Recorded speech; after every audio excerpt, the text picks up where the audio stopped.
ওম সহস্র শীর্ষা পুরুষা সহস্রাক্ষং সহস্রপাত সভূমিম বিশ্বতো বৃত্ত্বাত্যুতিষ্ঠদ দশাঙ্গুলম। জয় জয় শ্রী রাধারমণ, জয় জয় নবলোকিশোর, জয় গোপী চিত্তচোর প্রভু, জয় জয় মাখন চোর। बोलिए भक्त वत्सल भगवान की, भागवत भगवान की, राधा माधव की, निताई गौर भगवान की। प्रेम से बोलो राधे। ईश्वर ईश्वर परमेश्वर सच्चिदानंद घन विग्रह, अनादिर आदि सर्वकारणेर कारण, अनंत कोटि ब्रह्मांडेर अधिनायक, नंदनंदन ब्रजेंद्र नंदन भगवान श्री कृष्णेर असीम अनुकंपाय असीम कृपाय आमरा सकले 17 नम्बर दक्षिणदारी पालपाड़ा अधिवासी बृंद आयोजित 32 प्रहर व्यापी अखंड श्री श्री तारक ब्रह्म नाम संकीर्तनेर आज এই ভাগবতী সভায় উপস্থিত হয়েছে। ভাগবত কথা অনেক পুণ্য থাকলে তৎপশ্চাৎ গিয়ে শ্রবণ করা যায়। ভাগবত এমনি এমনি শ্রবণ করা যায়। আমরা সেই হরিনাম সংকীর্তন শোনবার পূর্বে এই যে ভাগবত শোনবার জন্য উপস্থিত হয়েছে, এই ভাগবত কোন এক জীবনের সুকৃতিতে শোনা সম্ভব। পদ্মপুরাণ তার কথা বললেন, কোটি জীবনের যদি সুকৃতি থাকে, সেই সুকৃতি যদি একত্রিত করা হয়, তৎপশ্চাৎ গিয়ে এই ভাগবত কথা শ্রবণ করেন। আর ভাগবত কি বলছে দেখো, এই ভাগবত কিন্তু সাধারণ কোনো বই বা পুস্তক নয়, বা কোনো গ্রন্থ নয়, কোনো বেদ নয়। ভাগবত কে? ভাগবত হচ্ছেন সাক্ষাৎ ভগবান নিজে। কি করে বলছে? সে দাপর যুগের কথা, যখন ভগবান সেই দাপর লীলা যখন সাঙ্গ করে মনস্থির করেছেন, এবার আমি স্বধাম গমন করব, বৈকুণ্ঠে আবার ফিরে যাব। হ্যাঁ, প্রভাস ক্ষেত্রে, সেই প্রভাস ক্ষেত্রে বটবৃক্ষের নিচে ভগবান একাকী বসে রয়েছে। আর উদ্ধব দেখতে দেখতে হরি বল জয় শ্রী রাধে।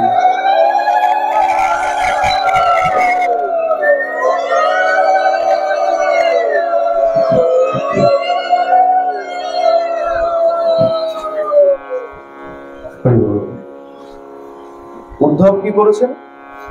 উদ্ধব খুব দ্রুত গতিতে ছুটতে ছুটতে ভগবানের কাছে গিয়ে উপস্থিত হয়েছে।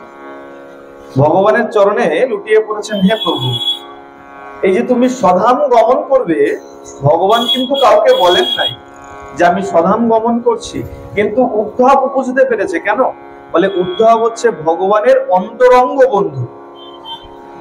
শুধু বন্ধু নয়, অন্তরঙ্গ বন্ধু। অন্তরঙ্গ বন্ধু কাকে বলা হয়? যে বন্ধুর মনের ভাব বুঝতে পারে। দেখবেন আমাদেরও অনেক বন্ধু থাকে, আমাদের যদি দুঃখ হয় তারা দেখলে বুঝতে পারে, বলে আরে তোর মুখটা এরকম লাগছে কেন, তোর মনের মধ্যে মনে হচ্ছে কোনো দুঃখ আছে, কি দুঃখ আছে বল। তারা হচ্ছেন অন্তরঙ্গ বন্ধু। তেমন উদ্ধব হচ্ছে ভগবানের অন্তরঙ্গ বন্ধু।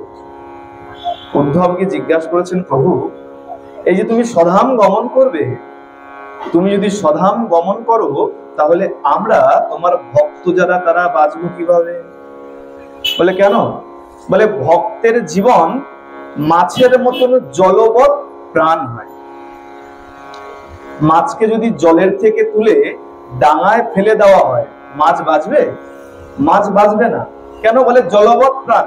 বলে আচ্ছা, মাছের প্রাণ তো মাছের মধ্যে আছে, মাছের প্রাণ তো মাছের মধ্যে, জলের সাথে কি সম্পর্ক? বলে বাবা ওইটাই সম্পর্ক, একেই বলা হচ্ছে জলবৎ প্রাণ।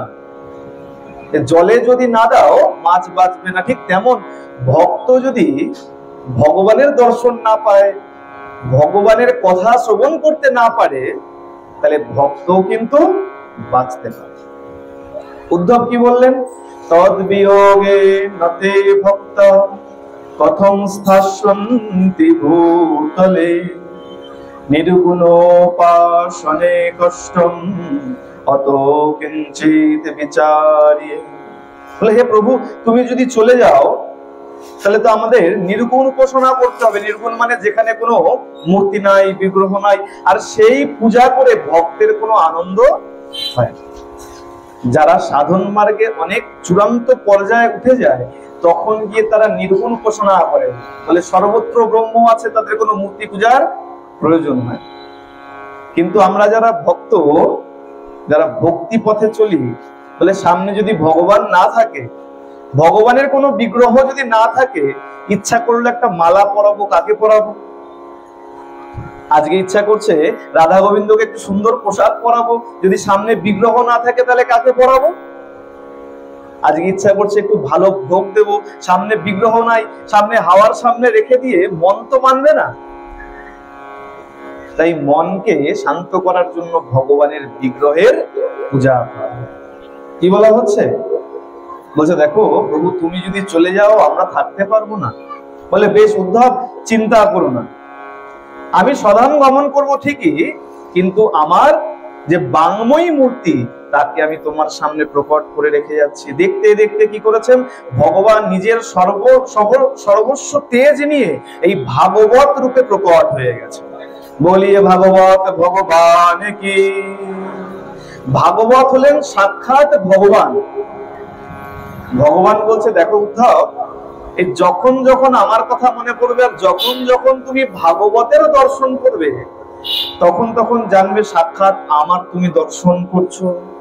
তাহলে ভাগবত কোনো সাধারণ গ্রন্থ বা কোনো পুঁথি নয়, ইনি হলেন ভগবানের বাংময়ী মূর্তি। সেই ভাগবত শোনবার জন্যই আজকে আমরা এখানে উপস্থিত হয়েছি।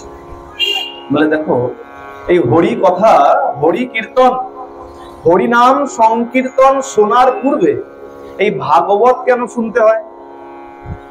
বলে দেখবেন সব জায়গাতেই যেখানেই নামযজ্ঞ হয় অন্তত পক্ষে একদিন হলেও ভাগবত কথা শ্রবণ করানো।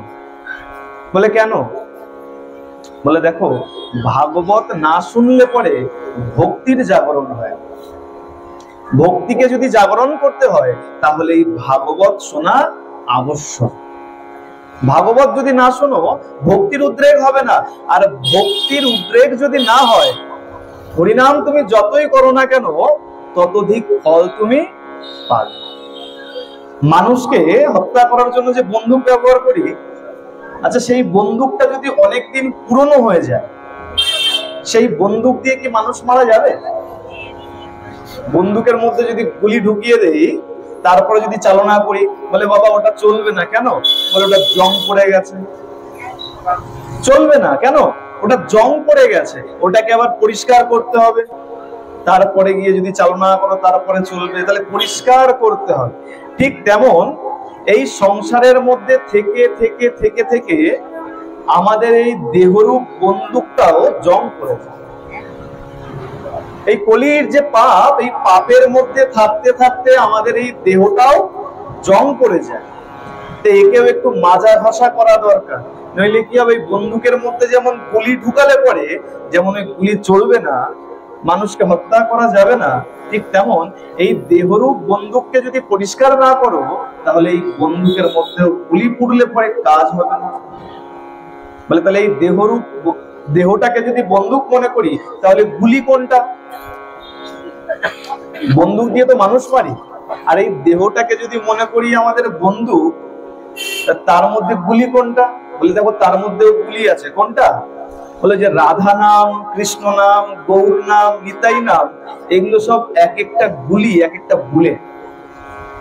বলে আচ্ছা বেশ, দেহটা তো নয় বন্দুক বুঝলাম, আর রাধা নাম, কৃষ্ণ নাম, গৌর নাম, নিতাই নাম, এগুলো আলাদা আলাদা এক একটা বুলেট বুঝলাম, তাহলে শক্তি কোথায়? মানে দেখো, বন্দুকের মধ্যে গুলি ঢোকালেই কিন্তু চলবে না, তার জন্য শক্তির প্রয়োজন। শক্তির জন্য কি দরকার হবে? ওই যে বন্দুকের যে ট্রিগার আছে, যেটাকে সুইচ বলা, যেটা চাপে আঙুল দিয়ে, ওটাকে যদি না চাপো তাহলে কিন্তু বন্দুকের গুলি ছুটবে না। তাহলে এই দেহরূপ বন্দুকের মধ্যে হরিনাম, কৃষ্ণ নাম যদি বুলেট ঢোকানো হয়, আর তারপরে সেই বুলেট ঢুকিয়ে এবার চালনা করতে গেলে কি দরকার? শক্তি দরকার। সেই শক্তি কোথা থেকে আসবে? এই শক্তি যদি ভাগবত শ্রবণ করো তাহলেই ওই শক্তি আসবে। আর সেই শক্তি দিয়ে যদি এই বন্দুকের মধ্যে সেই রাধা নাম, কৃষ্ণ নামের গুলি যদি চালনা করো, ওই ভক্তির শক্তি দিয়ে যদি চালনা করো, ওই গুলি গিয়ে বিঁধবে কোথায়? ওই গোবিন্দের চরণে গিয়ে বিঁধে যাবে। তাহলে শরীরকে কি করতে হয়? বলে শরীরের মধ্যেও শক্তি জাগাতে হয়। কি শক্তি? এই ভক্তিরূপ শক্তির জাগরণ করতে হয়। যদি সেই শক্তির জাগরণ না হয় তাহলে কিন্তু হরিনাম যতই শোনো না কেন ততোধিক কাজ করবে। আগে নিজেকে সংশোধন করতে হবে, নিজের ভক্তি জাগরণ করতে হবে। তৎপশ্চাৎ গিয়ে যদি হরিনাম শ্রবণ করো তাহলে পরে সেই হরিনাম ফল দেবে। প্রেম সে বলো, সবাই মিলে, সবাই চুপ কেন? সবাই মিলে একসঙ্গে প্রেম সে বলো। অনেকে আছে বলছে বাবা গরমের মধ্যে, তাই তো? অনেকের মা বলছে গরমের মধ্যে, অনেকে হাত তুলে বলতে একটু কষ্ট হচ্ছে। বলে দেখো, সাধু সঙ্গে যদি আসো আর যদি ধ্বনি না দাও, সাধু সঙ্গে যখন আসছো তখন যদি জয়ধ্বনি না দাও তাহলে গোবিন্দ তোমার নাম আগে থেকে কেটে বাদ দিয়ে। কেন?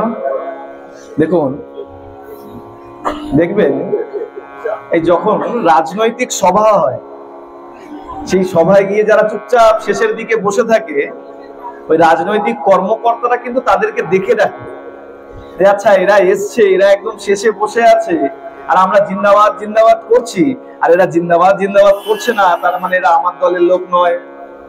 ঠিক তেমন সাধু সঙ্গে এসে বসে যখন যখন জয়ধ্বনি পড়ে, সেই জয়ধ্বনিতে যারা যারা হাত না তোলে, যারা যারা মুখ চালিয়ে জয়ধ্বনি না দেয়, গোবিন্দ দেখে রাখে যে এদের হাত দিয়ে কি লাভ, এদের মুখ দিয়ে কি লাভ।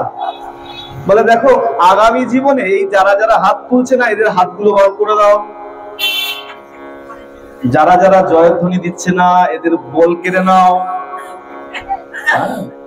তাই সাধু সঙ্গে যখন আসবেন, ভুল করেও হাত গুটিয়ে মুখ বন্ধ করে কিন্তু কেউ বসে থাকবেন না। সবাই মিলে একসঙ্গে প্রেম সে বলো। আর দেখুন, ধ্বনি দিলে কি হয় না, অনেক সময় বসে থাকতে থাকতে আমাদের আলস্য লেগে যায় না। বলে দেখো, আলস্য আর ঘুম দু জায়গায় খুব তাড়াতাড়ি আসে।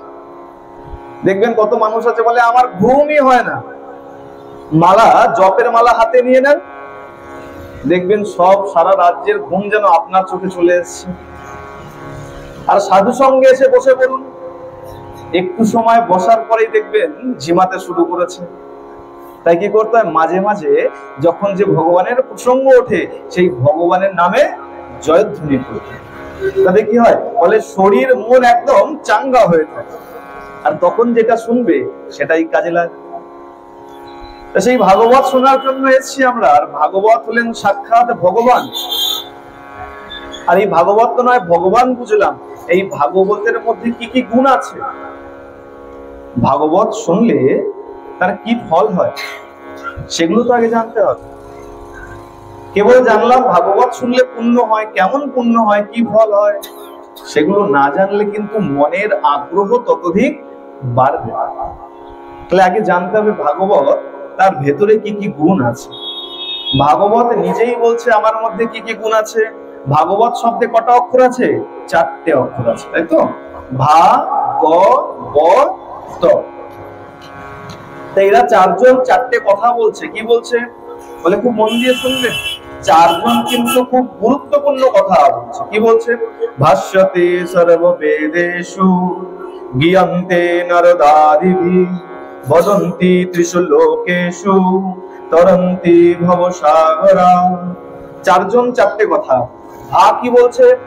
ভাষ্যতে সর্ববেদেষু, সমস্ত বেদের ভাষ্য হচ্ছে এই ভাগবত। কেন? এই যে বেদ মন্ত্র, এই বেদ মন্ত্র কিন্তু সবাই উচ্চারণ করতে পারে, তাই তো? বেদ মন্ত্র বলছে উপনয়ন সংস্কার হয়েছে, অর্থাৎ ব্রাহ্মণ ছাড়া বেদের মন্ত্র কেউ উচ্চারণ করতে পারে। আচ্ছা, আপনাদের জানার সুবিধার জন্য আরেকটা কথা একটু যোগ করে দিই। আমরা তো বলি হরিনাম মহামন্ত্র, যেটা সেটা বেদের মন্ত্র, তাই তো? এই যে হরিনাম আমরা করছি আজকে রাত্রবেলায়, যার জন্য অধিবাস করা হবে, আগামীকাল সকাল থেকে যে হরিনামের সূচনা হবে, বলছে সেই হরিনাম তো বেদের মন্ত্র।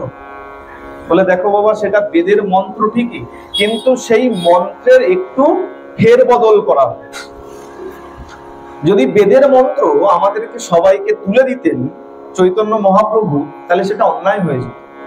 আর মহাপ্রভু কিন্তু কখনো বেদকে অমান্য করেন নাই, বেদকে মেনে তারপরে আমাদেরকে ভক্তির পথে অগ্রসর হতে বলেছে। তাই কি করেছেন? আমাদেরকে মহামন্ত্র দিয়েছেন, বেদের মন্ত্র দিয়েছেন, কিন্তু সেই মন্ত্রের একটু রূপভেদ করে দিয়েছেন। বেদেও হরিনাম আছে। বেদে কেমন ভাবে আছে? এই বেদের মধ্যে হরিনাম যেভাবে আছে সেটা হলো তার রূপটা এরকম। কেমন? এই মন্ত্রটা আছে কলি সন্তরণ উপনিষদ। যদি অনেকের মনে সংশয় হতে পারে যে না এটা মন গড়া কথা, তাহলে তারা প্রমাণ দেখে নিতে পারেন। কলি সন্তরণ উপনিষদে এই মন্ত্র রয়েছে। বেদের মন্ত্রটা কেমন ছিল? হরে রাম রাম রাম হরে হরে, হরে কৃষ্ণ কৃষ্ণ কৃষ্ণ হরে হরে। এটা হয়ে গেল বেদের মন্ত্র। এটা সবাই উচ্চারণ করতে পারেন, কিন্তু এই বেদের মন্ত্র এই মহৌষধি মহাপ্রভু আমাদের দিলেন কিভাবে? বলে সেখানে ছিল রাম আগে, হরে রাম রাম রাম হরে হরে, হরে কৃষ্ণ কৃষ্ণ কৃষ্ণ হরে। আর মহাপ্রভু আমাদের কি দিলেন? বলে দেখো এটা তো বেদের মন্ত্র, এটা সবাই বলতে পারবে না, তাহলে সবাই যাতে বলতে পারে তার জন্য একটা ব্যবস্থা করি। কি করলেন? প্রভু তার রূপভেদ করে দিলেন। কি করলেন?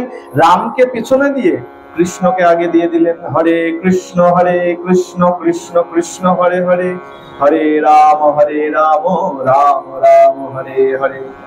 বলছে এই মন্ত্র সবাই এবার জপ করো। সেই মন্ত্রই আজকে আমরা সবাই জপ করছি। তাহলে প্রথমে বললো ভাষ্যতে সর্ববেদেষু, বলে বেদ তো সবাই পাঠ করতে পারবে না, তাহলে সবার মধ্যে ভক্তির জাগরণ হবে কি করে? সবাই এই পথে আসবে কি করে? তাই বেদব্যাসকে দিয়ে কি করলেন? ভগবান এই ভাগবতের সূচনা, এই ভাগবত রচনা করলেন। যারা বেদ পাঠ করতে পারবে না তারা বেদের নির্যাস, দুধ খাই তো আমরা, দুধের থেকে উত্তম কি বলা হয়? দুধের থেকে উত্তম দই, তাই তো? দুধের থেকে দই ভালো। আচ্ছা, দইয়ের থেকে আরো ভালো যদি পেতে চাই তাহলে কি পেতে হবে? বলে তাহলে ঘি পেতে হবে, তাই তো? তাহলে এটা কি হলো? নির্যাস হয়ে গেল। দুধের থেকে দুধের উত্তম গুণটাকে বের করে নেওয়া হলো। ঠিক তেমন এই বেদ, আমাদের যে চারটে বেদ আছে, এই চার বেদের মধ্যে উত্তম কি আছে? সেই উত্তম নির্যাসটিকে বের করে নেওয়া হচ্ছে, সেটাই হচ্ছে এই ভাগবত। তাই বললো ভাষ্যতে সর্ববেদেষু, সর্ববেদের ভাষ্য। কি বলছে? গীয়ন্তে নারদাদিবি। শুধু আমরাই যে বন্দনা করছি তা নয়, নারদাদি ঋষিগণও এই ভাগবতের বন্দনা করেন। আর কি? বদন্তি ত্রিশু লোকেষু। আমরা যে এখানে বসে ভাগবত শুনছি, পৃথিবীতে বসে, শুধু এই পৃথিবীতে ভাগবতের শ্রবণ হয় না, আর কোথায় কোথায় হয়? বলে পৃথিবীর স্বর্গ, মর্ত, পাতাল, এই তিন লোকেই ভাগবতের কথা আলাপন হয়ে থাকে। আর তাহলে শেষ অক্ষর কি থাকলো? ত। উঠে দাঁড়িয়ে বলছে এই থাম তোরা, ভা গ ব, এই তিনজনকে বলছে তোরা চুপ কর, তোরা যা কঠিন কঠিন কথা বললি, অনেকের ঢুকলো অনেকের ঢুকলো না। বলে সহজ কথাটা আমি বলি, তোরা শোন। কি বলছে? ভাগবতের সর্বশেষ অক্ষর ত উঠে দাঁড়িয়ে বলছে, বলে তরন্তি ভবসাগরা। বলে দেখ সব থেকে সহজ কথা কি জানিস? বলে এই ভাগবত রূপী নৌকায় যদি কেউ একবার উঠে বসে পড়ে, তাহলে এই ভবসাগর সবাই তলিয়ে যায়। বলিয়ে ভাগবত ভগবান কি। এই ভাগবত হচ্ছে এই ভবসাগরকে পার করার মতন সব থেকে সুবিধাজনক নৌকা। যদি কেউ ভাগবতের আশ্রয় নিয়ে নেয় তাহলে সে অবশ্যই এই ভবসাগর পার। সুতমুনিকে, সুতজি মহারাজকে নৈমিষারণ্যে প্রশ্ন করা হয়েছে যে হে মহর্ষি, শৌনকাদি ঋষিগণ সবাই উপস্থিত হয়েছেন, যেমন আজকে আমরা ভাগবত শ্রবণ করছি এখানে বসে। সেই সময় নৈমিষারণ্যে সুতমুনিকে ব্যাসাসনে বসিয়ে তাকে প্রশ্ন করা হয়েছে, হে মহর্ষি, আমাদেরকে এমন কিছু শ্রবণ করান, এমন উত্তম কিছু শ্রবণ করান যার থেকে কৃষ্ণ প্রাপ্তি হতে পারে। ভালোর মধ্যেও ভালো কথা শোনাবেন। আমরা ভালো কথা শুনতে আসিনি, তাহলে ভালোর মধ্যেও যেটা ভালো সেই ভালো কথা শোনা। তারা কি বলছেন? শ্রেয়সাম যদ ভবে শ্রেয়ম পাবনানম চ পাবনম কৃষ্ণ প্রাপ্তিকরম শাশ্বত সাধনম তদ্বদাধুনম। শ্রেয়সাম যদ ভবে শ্রেয়ম, শ্রেষ্ঠের মধ্যে যে শ্রেষ্ঠ কথা সেই কথা আমাদেরকে শোনা। আর সুতমুনি বিচার করে দেখলেন ভালোর থেকেও ভালো যদি কিছু শোনাতে হয় তাহলে এই ভাগবত ছাড়া তো আর কিছু নাই। বলছি ভাগবত ছাড়া আর কিছু নাই। বলে বেশ, তাহলে এই ভাগবতের মধ্যেই আমরা প্রবেশ করি। ভাগবতে কি আছে? বেদব্যাস যখন 17টি মহাপুরাণ রচনা করেছেন মনে মনে দুঃখী হয়ে রয়েছেন যে আমি এত কিছু প্রণয়ন করলাম, কলির জীবকে উদ্ধার করার জন্য এত কিছু রচনা করলাম, এত পথ দেখালাম, তাও আমি নিজের মনের মধ্যে কেন শান্তি পাচ্ছি? এত ভালো কাজ করলাম তাও মনের মধ্যে মনে হচ্ছে কোনো শান্তি নাই। মুমূর্ষু হয়ে একদম চিন্তা অবদান্য চিত্তে বসে রয়েছেন। যখন চিন্তা অবনত চিত্তে বসে রয়েছেন তখন দেবর্ষি নারদ সেখানে এসেছে। দেবর্ষি নারদকে বেদব্যাসের গুরুদেব, তিনি এসেছেন। এসে বলছেন, হে ব্যাস, তুমি এইভাবে মনমরা হয়ে বসে রয়েছো কেন? যেই গুরুদেব এসেছেন বলছেন, গুরুদেব, আমি 17টি মহাপুরাণ রচনা করেছি, কিন্তু এখনো মনের মধ্যে যেন শান্তি পাচ্ছি। বলে ভালো কাজ করলে তো মনে শান্তি হয়। আমি কলিহত জীবের জন্য এত গ্রন্থ প্রণয়ন করেছি, এত পথ দেখিয়েছি, কিন্তু তারপরে গিয়েও আমার মনে যেন শান্তি নাই। বলে দেখো, তুমি অনেক অনেক পথ দেখিয়েছো ঠিকই, সেই পথে এই কলিহত জীব গেলে কি হবে? বলে এই রাস্তা সেই রাস্তা এদিক ওদিক ঘুরে বেড়াবে। সহজ যে পথ সেই পথ তুমি দেখাওনি। ভগবানকে পাওয়ার সব থেকে সহজ যে পথ সেই পথ তুমি এখনো দেখাও। গুরুদেব, সেই সহজ পথ কি? বলে দেখো, সেটা হলো ভক্তির পথ, আর সেই পথ তুমি এখনো পর্যন্ত কাউকে দর্শন করাওনি, তাই তোমার মনের মধ্যে কোনো শান্তি নাই। তার জন্য কি করতে হবে? তখন মহর্ষি নারদ কি করলেন? দেবর্ষি নারদ তখন বেদব্যাসকে 4 শ্লোকী ভাগবত দান করলেন। অহমেবাসুমেবাগ্রে নান্যদায়ত সৎপরম পশ্চাদহম যদে তচ্ছ সোহবশিষ্যত সুহস্মহম। 4 শ্লোকী ভাগবত দান করলেন। বললেন তুমি তপস্যা করো, ভজনা করো। ওই 4 শ্লোকী ভাগবত ভজনা করতে করতে, ধ্যান করতে করতে করতে করতে কি করলেন? এই বেদব্যাস আমাদের এই 18,000 শ্লোকের এই ভাগবত রচনা করেছেন। এই ভাগবতের মধ্যে 18,000 শ্লোক আছে, 12 স্কন্ধ রয়েছে, আর তার মধ্যে 335 অধ্যায় রয়েছে। বলছে ভাগবত যখন শুনবে, ভাগবত শোনার পূর্বে তার মাহাত্ম্য শ্রবণ করবে। দিন নারদ শৌনকাদি ঋষিদেরকে প্রশ্ন করলেন, হে ঋষিগণ, এই যে ভাগবত শ্রবণ করছি আমরা, এই ভাগবত শ্রবণ করলে কার কার উদ্ধার হয়? ঋষিগণ বলছেন, দেখো, এই ভাগবত শ্রবণ করলে পরে যে মানুষ জীবিত আছে সে তো উদ্ধার হয়, আর যে মারা গেছে তার পর্যন্ত উদ্ধার হয়ে যায়। নারদ যখন শুনেছে যে বেঁচে আছে, যে জীবিত আছে, যার মধ্যে প্রাণ আছে, সে উদ্ধার হয়ে যায়, এতে তো খুব চমৎকার কথা, কিন্তু যে ব্যক্তি মারা গেছে, মৃত ব্যক্তি পর্যন্ত উদ্ধার হয়ে যায়, এ কি করে সম্ভব? এর কি কোনো প্রমাণ আছে? বলে দেখো, আমরা প্রমাণ না হলে ততোধিক কিন্তু বিশ্বাস করি না। প্রমাণ যদি থাকে তাহলে সেই কথা আমাদেরকে বলুন। তখন শৌনকাদি ঋষিগণ নারদকে তখন সেই প্রমাণ শোনায়। বলে, শোনো নারদ, বসো। সেই পুরাকালের কথা, তুঙ্গভদ্রা নদীর তীরে এক বেদবাদী ব্রাহ্মণ বাস করে। কোথায়? তুঙ্গভদ্রা নদীর তীরে। নাম কি সেই ব্রাহ্মণের? সেই ব্রাহ্মণের নাম হলো আত্মদেব। কেমন ব্রাহ্মণ? বেদবাদী ব্রাহ্মণ। যে ব্রাহ্মণ বেদ মন্ত্র উচ্চারণ করেন, তপস্যা করেন, ধ্যান, আহ্নিক সন্ধ্যা বন্দনা করেন, সন্ধ্যা করেন, গায়ত্রী মন্ত্র উচ্চারণ করেন, ঠিক তেমন ব্রাহ্মণ হচ্ছে এই আত্মদেব। তার পত্নী আছে একটি, নাম তার ধুন্ধুলি। মানে দেখো, স্বামী স্ত্রী খুব সুখেই আছে, তাদের ধন সম্পত্তির অভাব নাই, কিন্তু দুঃখ কিসের, অভাব কিসের? বলে এই সংসার জীবনে যদি কোনো সন্তান না থাকে, সেই সংসারে কোনো আনন্দ নাই। যে সংসারে কোনো সন্তান নাই, কি হোক পুত্র কি হোক কন্যা, সেই সংসারে কোনো আনন্দ থাকে না। তো বলছেন, দেখুন, তারা তো এভাবে জীবন কাটাচ্ছে, দীর্ঘদিন হয়ে গেছে, আর শুধু চিন্তা করছেন কিভাবে পুত্র সন্তান পাওয়া যেতে পারে। অনেক তপস্যা করেছেন, দান ধ্যান করেছেন, যাগ যজ্ঞ করেছেন, কিন্তু আত্মদেব এখনো পর্যন্ত না তো কোনো পুত্র পেয়েছেন, না তো কোনো কন্যা পেয়েছেন।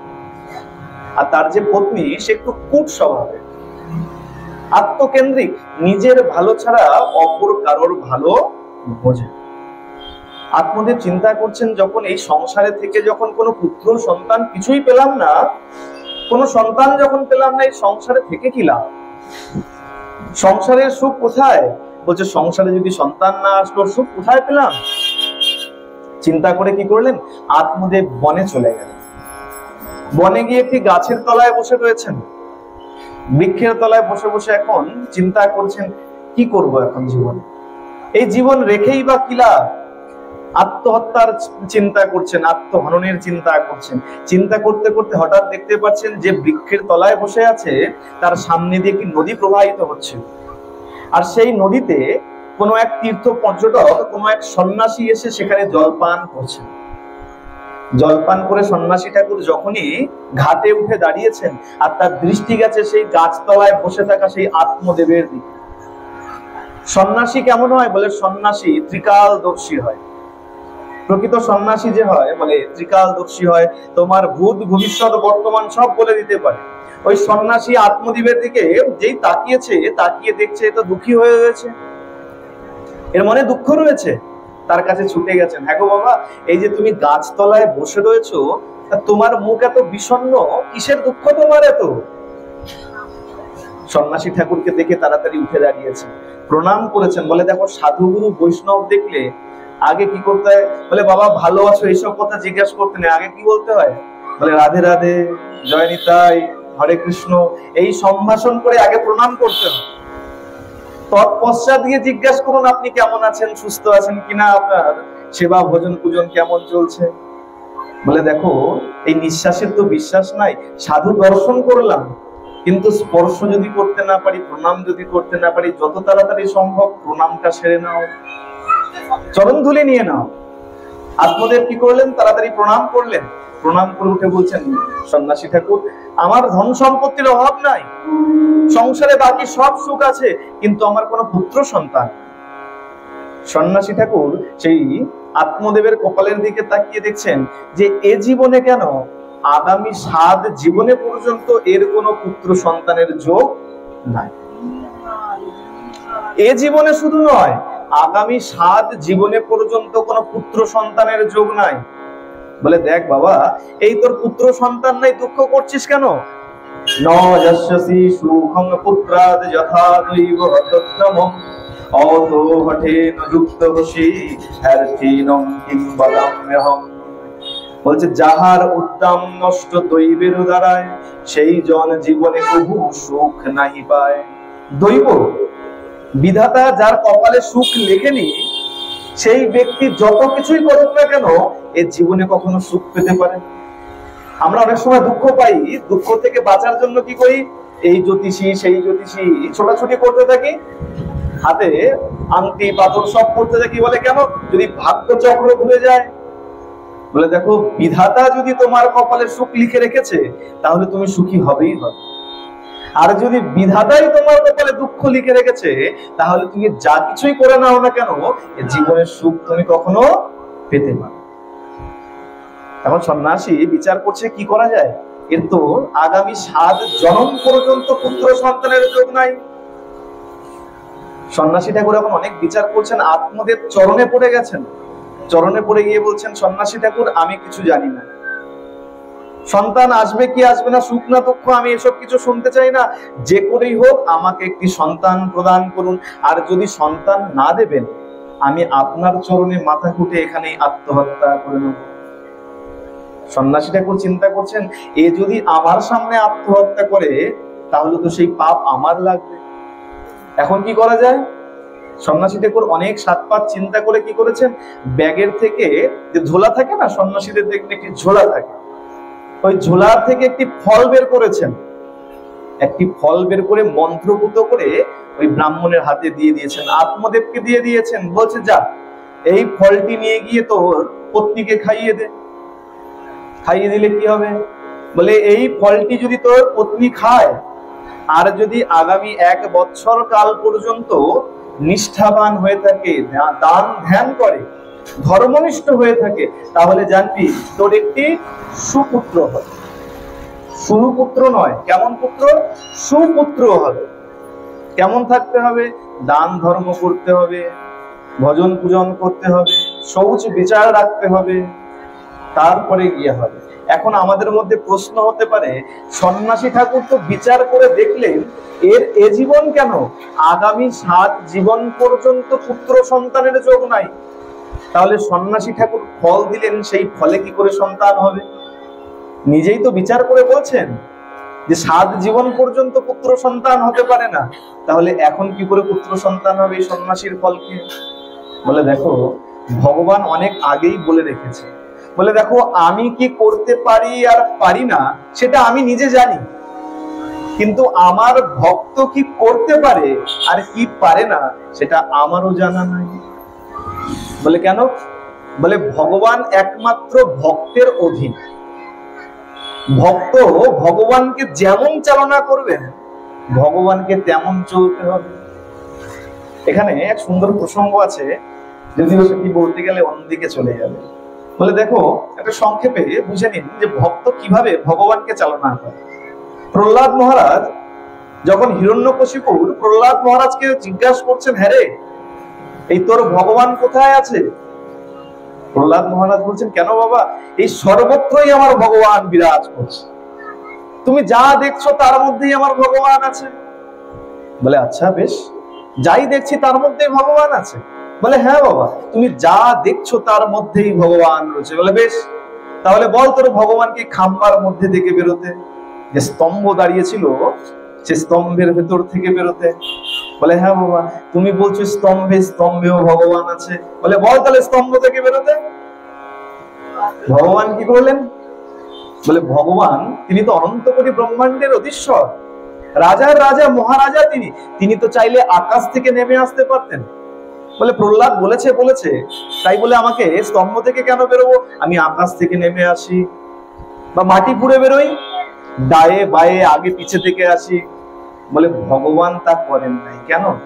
বলে আমার ভক্ত যখন বলে দিয়েছে স্তম্ভ থেকে বেরোতে হবে, আমাকে স্তম্ভ থেকেই বেরোতে হবে।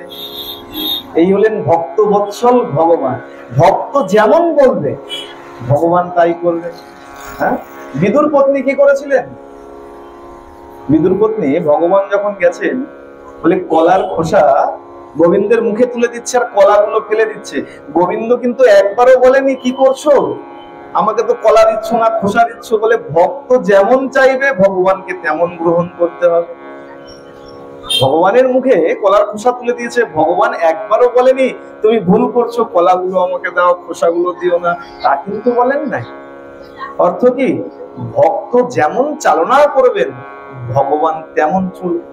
বলে ভগবানের থেকেও ভক্তের জোর অনেক বেশি। এই কারণে বলা হয় সাধু সঙ্গে যখন আসবে, সাধু অপরাধ যেন না হয়, বৈষ্ণব অপরাধ যেন না। বৈষ্ণব অপরাধ হয়ে গেলে কোটি জন্ম লেগে যাবে, তুমি সেই পাপ ধুতে পারবে। সাধু নিন্দা করতে নাই এ কারণে, যে সাধু যেমন আছে তেমন থাক, তেমনই ভালো, তার কখনো দোষ ত্রুটি দেখতে না। সেই সন্ন্যাসী কি করলেন, আজকে একটি মন্ত্রপুত ফল আত্মদেবকে দিয়ে দিলেন। আত্মদেব সেই ফল পেয়ে এখন কত আনন্দিত, কেন তিনি তো জানেন সন্ন্যাসীর কত ক্ষমতা। সেই ফল নিয়ে ছুটতে ছুটতে বাড়িতে গেছেন, ডাকছে গিন্নি তাড়াতাড়ি এসো, তাড়াতাড়ি এসো। ধুন্দুলিতে তার স্বামীর সেই কণ্ঠস্বর শুনে দৌড়াতে দৌড়াতে এসছে। কি ব্যাপার, এত হন্তদন্ত হয়ে আসছেন? বলে দেখো তাড়াতাড়ি ধরো, এই নাও এই ফলটি নাও। এটা কি ফল? বলে শোনো, এক সন্ন্যাসীর দর্শন পেয়েছি, আজকে আমাদের মনোরথ পূর্ণ হবে। কেন?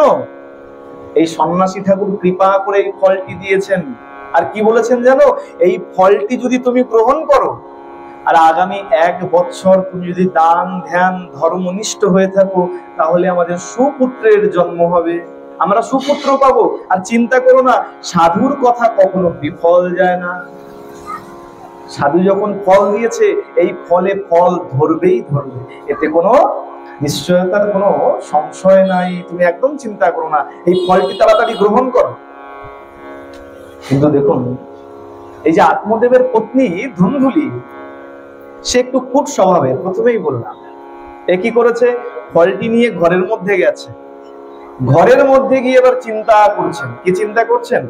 বলে আচ্ছা, এই ফল যদি আমি গ্রহণ করি তাহলে কি কি হতে পারে, কি কি সমস্যা হতে পারে। বলছি ফল যদি গ্রহণ করি, সন্ন্যাসীর কৃপা, আমার গর্ভ হবে, সন্তান আসবে গর্ভে। আর গর্ভে সন্তান আসলে কি হবে, আমি বেশি বেশি আহার গ্রহণ করতে পারবো না, তাই তো? মায়েদের কি হয়, সন্তান আসলে আহার কমে যায়, বলে বেশি বেশি খাওয়া যায় না, তাই তো? পেটের মধ্যে সন্তান থাকলে বেশি বেশি আহার গ্রহণ করা যাবে না। এখন চিন্তা করছে, আহার যদি বেশি বেশি গ্রহণ না করি, আমাকে তো দেখতে রুগ্ন হয়ে যাবে, দেখতে খারাপ লাগবে, সবাই আমাকে নিন্দা করবে, কুৎসিত বলবে। বলে আর কি হতে পারে? বলে বেশ, আমার রূপের নয় আমি চিন্তা ছেড়ে দিলাম, আর কি হতে পারে? বলে এই ফল যদি গ্রহণ করি আর আমার যদি গর্ব হয়, আর সেই সময় যদি পাড়ায় ডাকাত পড়ে। ভাগবতে এতটুকু পর্যন্ত বর্ণন রয়েছে। ধুন্ধুলি কি চিন্তা করছে, আমার গর্ভে যদি সন্তান আসে আর সেই সময় যদি পাড়ায় ডাকাত পড়ে, আমি তো সন্তান নিয়ে ছুটে পালাতে পারবো না, ডাকাতের হাতে যদি ধরা পড়ে যায়। বলে বেশ, ডাকাত পড়লো না, যদি ঘরে আগুন লেগে যায়, আমি সন্তান নিয়ে কিভাবে পালাবো? আরো চিন্তা করছেন কি? বলে তাও নয় গেল, যদি এই সন্তান যদি আমার গর্ভের মধ্যে 12 বৎসর কাল পর্যন্ত থেকে যায়। সুখদেব গোস্বামী পাদ যেমন ছিলেন, চিন্তা করছেন, যদি সন্তান আমার গর্ভে যদি 12 বৎসর কাল পর্যন্ত থেকে যায়। 1 বৎসরের যন্ত্রণা মায়েরা জানে কত যন্ত্রণা, সেখানে যদি 12 বৎসর 12 বৎসর পর্যন্ত থেকে যায়, তাহলে কি হতে পারে? না না না, ফল খাওয়া যাবে না। এখন ধুন্ধুলি কি বিচার করছে, বলে আমার তো মনে হয় এর থেকে যারা বন্ধা নারী তারাই খুব ভালো। কি বিচার করছেন? আমার বিচার নয়, ভাগবত বলছে। ধুন্ধুলি বিচার করছেন, এর থেকে তো বন্ধা নারী যারা তারা ভালো, যার পুত্র সন্তান হয় না। বিচার করে কি করেছেন, ফলটা রেখে দিয়েছে। না না না, ফল খাওয়া যায়। তাহলে কি করা যায় চিন্তা করছেন এখন। বলে দুষ্ট লোকের দুষ্ট বুদ্ধির অভাব হয় না। চিন্তা করতে করতে হঠাৎ মনে পড়েছে, আরে পাশের গ্রামেই তো আমার বোন থাকে, আর বোন তো গর্ভবতী রয়েছে। সংবাদ দিয়েছে, বোনকে ডেকে এনেছে। বলে শোন, তুই তো গরিব দুস্থ, তোরা তোর বরেরই সংসারে খাওয়ান জোটে না, আর তার মধ্যে যদি তোরা আবার কোন সন্তান চলে আসে, তোরা নিজেরা খাবি না সন্তানকে খাওয়াবি। এক কাজ কর, এই তোর যখন সন্তান আসবে, তুই এই সন্তানকে আমাকে দে। বলে বেশ, তোকে তো দিয়ে দেবো, আর আমার কি হলো তখন কি বলবো যদি জিজ্ঞাসা করে সবাই? বলে এক কাজ করবি, বলবি পাড়াতে বলে দিবি ভূমিষ্ঠ হওয়ার সময় তোর পুত্র মারা গেছে। বলে আচ্ছা বেশ। বলে এর পরিবর্তে তুই চিন্তা করিস না, আমি স্বামীকে বলে কিছু অর্থ তোকে আমি দিয়ে দেবো, তোর সংসারও চলে যাবে, কোনো চিন্তা নেই। বলে বেশ, এখন বোনকে বলছে, বলে বেশ, তোর সন্তান তো আমি নিলাম, এই ফলটা কি করব, এই ফলটার কি করব? বোন এখন বুদ্ধি দিচ্ছে ধুন্দুলিকে, বলে শোন, তোর বাড়িতে যে গাভী আছে, যে গরুটি আছে, সেও তো বন্ধা, কোনো সন্তান হয় না। আর তুই তো জানিস এই ফল যদি খাওয়া হয়, এই ফল কখনো বিফলে যাবে না। কেন? সন্ন্যাসীর প্রসাদ, বিফলে যাবে না। বলে বেশ, ওই গাভী মাকে ফলটি খাইয়ে দিয়েছে, গরুকে খাইয়ে দিয়েছে। যেমন যুক্তি হয়েছে, দেখতে দেখতে সময় গেছে, ওই ধুন্দুলির বোন এক সুন্দর সন্তানের প্রসব করেছে, পুত্র সন্তানের প্রসব করেছে। রাতের অন্ধকারে সে তার সন্তানকে নিয়ে এসে ধুন্দুলিকে দিয়ে দিয়েছে। ধুন্দুলি এখন কি করেছে, যেই সকাল হয়েছে তাড়াতাড়ি ডেকেছেন আত্মদেবকে, স্বামী তাড়াতাড়ি আসুন, তাড়াতাড়ি আসুন, আমাদের সন্তান জন্মগ্রহণ করেছে। আত্মদেবের মনে তো বিশ্বাস ছিল, সন্ন্যাসী ঠাকুর ফল দিয়েছেন, সেই ফল বিফলে যাবে না, আমার সন্তান হবেই। তাদের দ্রুত এসে এখন আনন্দে তো আত্মহারা। যার ঘরে সন্তান নাই তার ঘরে সন্তান এসে গেছে, তার কত আনন্দ হতে পারে। ধুমধাম চলছে, চারদিকে আনন্দ চলছে। জাতকর্ম হয়েছে, নামকরণ করা হয়েছে। নাম কি দিয়েছেন? মায়ের নামের সাথে মিলিয়ে নামকরণ করা হয়েছে। মায়ের নাম ধুন্ধুলি, সন্তানের নাম দিলেন ধুন্ধুকারী। ধুন্ধুকারী। কিন্তু এখন আসলো আরেকটি সমস্যা। বলে দেখো, মায়ের গর্ভে যদি সন্তান না আসে, মায়ের তো স্তনদুগ্ধ আসে না, এই বাচ্চাকে এখন বাঁচাবো কি করে? আবার বোনকে ডেকেছেন, ছলা পরামর্শ করেছেন। বলে দেখ দেখ, এই সন্তান তো আমার গর্ভে আসে নাই, আমার স্তনদুগ্ধ নাই, আমি ওকে কি খাইয়ে বড় করবো? বলে তাহলে এখন কি করা যায়? বলে শোন, আমি একটা বুদ্ধি দেব। আমি আমার স্বামীকে বলবো যে আমার বোনেরও তো সন্তান হওয়ার কথা ছিল, সে তো হয়েই নষ্ট হয়ে গেছে, আর আমার তো স্তনদুগ্ধ আসে নাই। এক কাজ করি, বোনকে আমার বাড়িতে রেখে দেই, বোনের মাধ্যমেই আমার সন্তান বড় হবে। বলছে আচ্ছা বেশ। বোনকে ডেকে এনেছেন, বাড়িতে রেখে দিয়েছেন। সেই বোনের সন্তান এখন বোনের দুগ্ধ পান করে বড় হয়। দেখতে দেখতে 3 মাস পার হয়ে গেছে। আর 3 মাস পরে ওই যে সন্ন্যাসীর দেওয়া ফলটি গাভী মাকে খাওয়ানো হয়েছিল, সেই গাভী মা এখন এক দিব্য শিশুর জন্ম দিয়েছে। কেমন সন্তান? কোনো বাছুরের জন্ম দেয় নাই। বলে দেখো মা, এ কোনো সাধারণ ফল তো নয়, সন্ন্যাসীর দেওয়া কৃপা, বৈষ্ণবের কৃপা। আর বৈষ্ণবের কৃপা যেখানেই যাক না কেন, ফলপ্রসূ হবেই হবে। কি হয়েছে? ওই গাভী মায়ের পেট থেকে এক মানুষের সন্তানের জন্ম হয়েছে, মনুষ্য শিশুর জন্ম হয়েছে।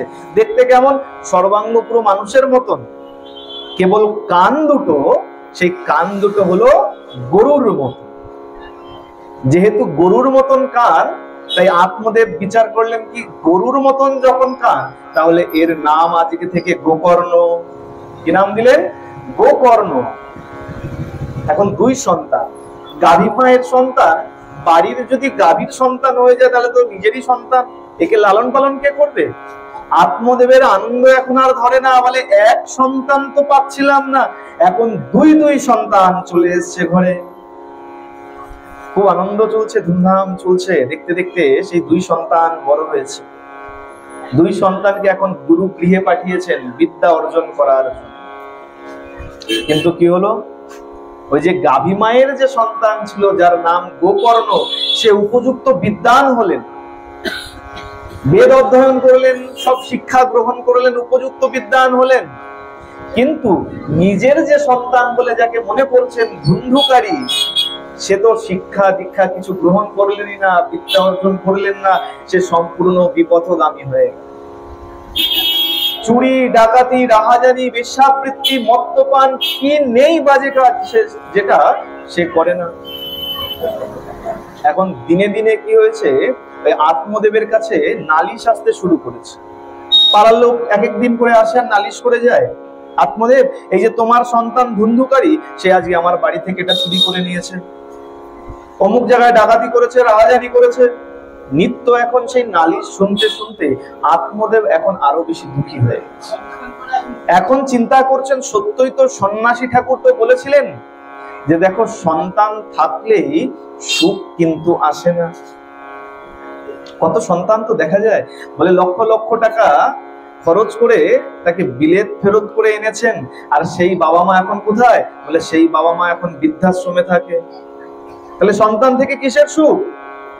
সুখ কাকে বলে? বলে দেখো অনেকে আছে রাজমিস্ত্রির কাজ করে, ভ্যান চালিয়ে খায়, কিন্তু দিনান্তে গিয়ে বাবা মায়ের সঙ্গে একসঙ্গে থাকে।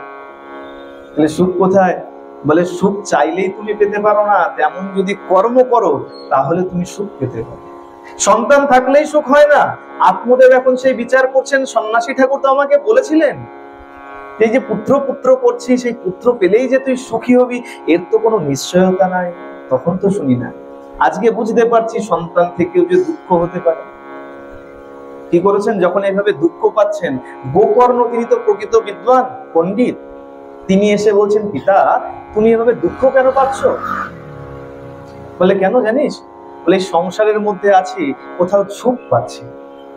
গোকর্ণ এখন তাকে বৈরাগ্য দর্শন দিচ্ছেন। বলে পিতা এই সংসারে কোথাও সুখ নাই। অসার খলু সংসার দুঃখরূপী বিমোহকং সুতং কস্য ধনং কস্য স্নেহ বাঞ্ছ জল দেহ নিশম। এই সংসারে কেবল দুঃখই আর দুঃখ। বলে যে পুত্র পুত্র করে তুমি এত মোহের মধ্যে জড়িয়ে আছো, বাস্তব সত্য কথা তুমি জানো না, তোমার মৃত্যুর পরে সেই পুত্রই তোমার মুখে আগে আগুন দেবে। সত্য কি না? বলে মুখাগ্নি কে করবে? বলে পুত্র মুখাগ্নি করবে। বলে তোমার পত্নীও আসবে না, তোমার ভাইও আসবে না, কাকা জ্যাঠা দাদু যেই থাকুক না কেন কেউ আসবে না। যে পুত্রের জন্য তুমি রাত জেগে কাটিয়েছো, যে পুত্রের পড়াশোনার জন্য এত উপার্জন করেছো, এত কষ্ট করেছো, তোমার মৃত্যুর পর সেই আগে গিয়ে তোমার মুখে আগুন দেবে। বলে এই সংসারে কোথাও সুখ নাই। যা দেখছো সবই মায়া, মায়া ছাড়া কিছু নয়। যখন বৈরাগ্যের দর্শন করিয়েছেন, সেই গোকর্ণের কথা শুনে বলছে, বাবা তাহলে আমি এখন কি করবো? বলছে বাবা তুমি এক কাজ করো, তুমি বনে চলে যাও, বনে গিয়ে নির্জনে বসবাস করো আর হরির ভজনা করো, এইভাবেই তোমার দিন কেটে যাবে। আত্মদেব কি করেছেন? গৃহত্যাগ করে দিয়েছেন, বনে চলে গেছেন, গিয়ে সেখানে গিয়ে ভগবানের ভজন করতে করতে বাকি দিনগুলো কাটিয়ে দিয়েছেন। সংবাদ এসছেন আত্মদেব সেখানেই দেহত্যাগ করেছেন। এখন গোকর্ণের মনে দুঃখ হয়েছে। গোকর্ণ দুঃখ পেয়েছেন, পিতাকে হারিয়ে ফেললাম। বলে দেখো এই জীবনে মেরুদণ্ড যদি হয়, এই সংসারের মেরুদণ্ড যদি থাকে, তাহলে একমাত্র পিতা। বলে পিতা না থাকলে কি হয়? বলে পিতা না থাকলে কি হয়? যার পিতা নাই তাকে জিজ্ঞাসা করে দেখো। একটা বাড়ি যেমন পিলার না থাকলে দাঁড়িয়ে থাকতে পারে না, তেমন এই সংসার পিতা না থাকলে দাঁড়িয়ে থাকতে পারে না। তুমিও এই দুনিয়ার আলো তুমি দেখতে পারতে না। পিতার কি মূল্য সে বুঝতে পারে যার পিতা নাই। গোকর্ণ এখন দুঃখ পাচ্ছেন আর আনন্দ পাচ্ছেন ধুন্ধুকারী। কেন? এই যে সম্পত্তি সব এখন আমার, কেন? পিতা তো নাই, সব সম্পত্তি আমি ভোগ করব। কিন্তু এখানে একটা সমস্যা আছে। কি সমস্যা? বলে সম্পত্তিতে বাবার তো ভাগ চলে গেছে, বাবা তো নেই, বাবার অধিকার নেই, কিন্তু মা তো এখনো বেঁচে আছে। কেমন কুপুত্র চিন্তা করুন। বলে মা যতক্ষণ আছে ততক্ষণ তো আমি এই সম্পত্তি ভোগ করতে পারবো না। তাহলে কি করতে হবে? বলে মাকে সরাতে হবে। চিন্তা করুন, আজকে যদি সেই সন্ন্যাসীর ফল গ্রহণ করতো, তাহলে কি এমন সন্তান হতো? গোকর্ণের মতন সন্তান পেত। এখন ধুন্ধুকারী কি করেছে? প্রত্যহ এখন রাত্রবেলায় এসে মাকে জ্বলন্ত কাঠ দিয়ে প্রহার করে। মা সহ্য করতে পারে, পোড়া চেলা কাঠ দিয়ে মাকে প্রহার করেন, মা সহ্য করতে পারেন না। দেখতে দেখতে যখন সহ্যের বাঁধ ভেঙে গেছেন, একদিন কি করেছেন? রাতের অন্ধকারে কুয়োর মধ্যে ঝাঁপ দিয়ে দেহত্যাগ করেছেন। দেহত্যাগ করেছেন। ধুন্ধুকারীর আনন্দ এখন আর ধরে না। বলে বাবা মা দুজনেই গেছে, এই যে সম্পত্তি সব এখন আমার। গোকর্ণ বিচার করছেন, যেখানে পিতা মাতা নাই সেখানে আমি থেকেই আর কি করব? আমারও এখানে থেকে আর কোনো কাজ নাই। কি করেছেন? গৃহত্যাগ করে তিনি এখন পর্যটনে বেরিয়ে গেছেন, তীর্থে তীর্থে ঘুরে বেড়াচ্ছেন। আর ধুন্ধুকারী কি করেছেন? সেই সম্পত্তির যথেচ্ছ ব্যবহার করতে করতে সব সম্পত্তি খুইয়ে ফেলেছে। বলে রাজাও যদি বসে খায় তাহলে সেও একদিন ভিখারি হয়ে যায়। আর কি করেছেন গোকর্ণ? তার তো সব তীর্থে তীর্থে পর্যটন করছেন, আর ধুন্ধুকারী সব এই সম্পত্তি এভাবে খুইয়ে ফেলেছেন। এখন কি করেছেন? 5 জন বেশ্যাকে এনে বাড়িতে রেখেছেন। কিছুদিন যখন গেছে, সেই বেশ্যাগণ ধুন্ধুকারীকে বলছে, আচ্ছা আপনি তো আমাদের অনেক উপহার দিয়েছেন, কিন্তু ভালো ভালো অলংকার, গহনা, পোশাক এইসব তো দেন নাই। বলে আচ্ছা বেশ, তোমরা চিন্তা করো না, আজকে রাত্রবেলায় তোমাদের সেই পোশাক এনে দেবো, গহনা এনে দেবো। কি করেছেন? বলে সে তো চুরি ডাকাতিতে সিদ্ধ হস্ত, এক পাড়ায় গিয়ে এক গায়ে গিয়ে চুরি ডাকাতি করেছে। চুরি ডাকাতি করে অনেক অনেক সেই অলংকার নিয়ে এসছেন, বস্ত্র নিয়ে এসছেন, এনে সেগুলো সেই বেশ্যাগণকে দিয়ে দিয়েছেন। বেশ্যাগণ এখন সন্ধ্যাবেলায় সেগুলো ভাগ বাটোয়ারা করতে বসছেন। ভাগ করতে বসছেন, এটা তোর, এটা আমার, এটা তোর, এটা আমার। ভাগ করতে করতে একজন বলছে, হ্যাঁ রে, এই ধুন্ধুকারীর তো সম্পত্তি আর কিছু ছিল না, সব তো খুইয়ে ফেলেছে। তাহলে এত মূল্যবান অলংকার, বস্ত্র এগুলো কোথা থেকে আনলো? নিশ্চয়ই চুরি করেছে। আর শোন, চুরি যখন করেছে এই খবর চোরের রাজার কাছে যাবে। এত সম্পত্তির চুরি গেছে, তাহলে নিশ্চয়ই রাজার কাছে খবর যাবে। আর রাজার কাছে যদি খবর যায়, রাজা পেয়াদা পাঠাবে।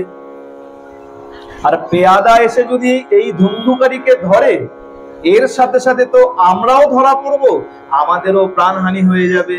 তাহলে এক কাজ কর, তাহলে কি করা যাবে? বলে পালিয়ে তো যাওয়া যাবে না, এক কাজ কর, এই ধুন্ধুকারীকেই কেন না আমরা এই বাড়িতেই শেষ করে দেই। চিন্তা করুন, যে ধুন্ধুকারী এই 5 বেশ্যার জন্য চুরি ডাকাতি করে এনে দিল তাদেরকে, আর সেই 5 বেশ্যা কি বলছে? বলে যার জন্য করি চুরি সেই বলে চোর। তারাই বলছে চোর। আচ্ছা হরি বল, এদিকে একটু বাচ্চাগুলোকে একটু থামালে একটু ভালো হয়। এদিকে কেউ একজন একটু বাচ্চাগুলোকে একটু থামালে ভালো হয়।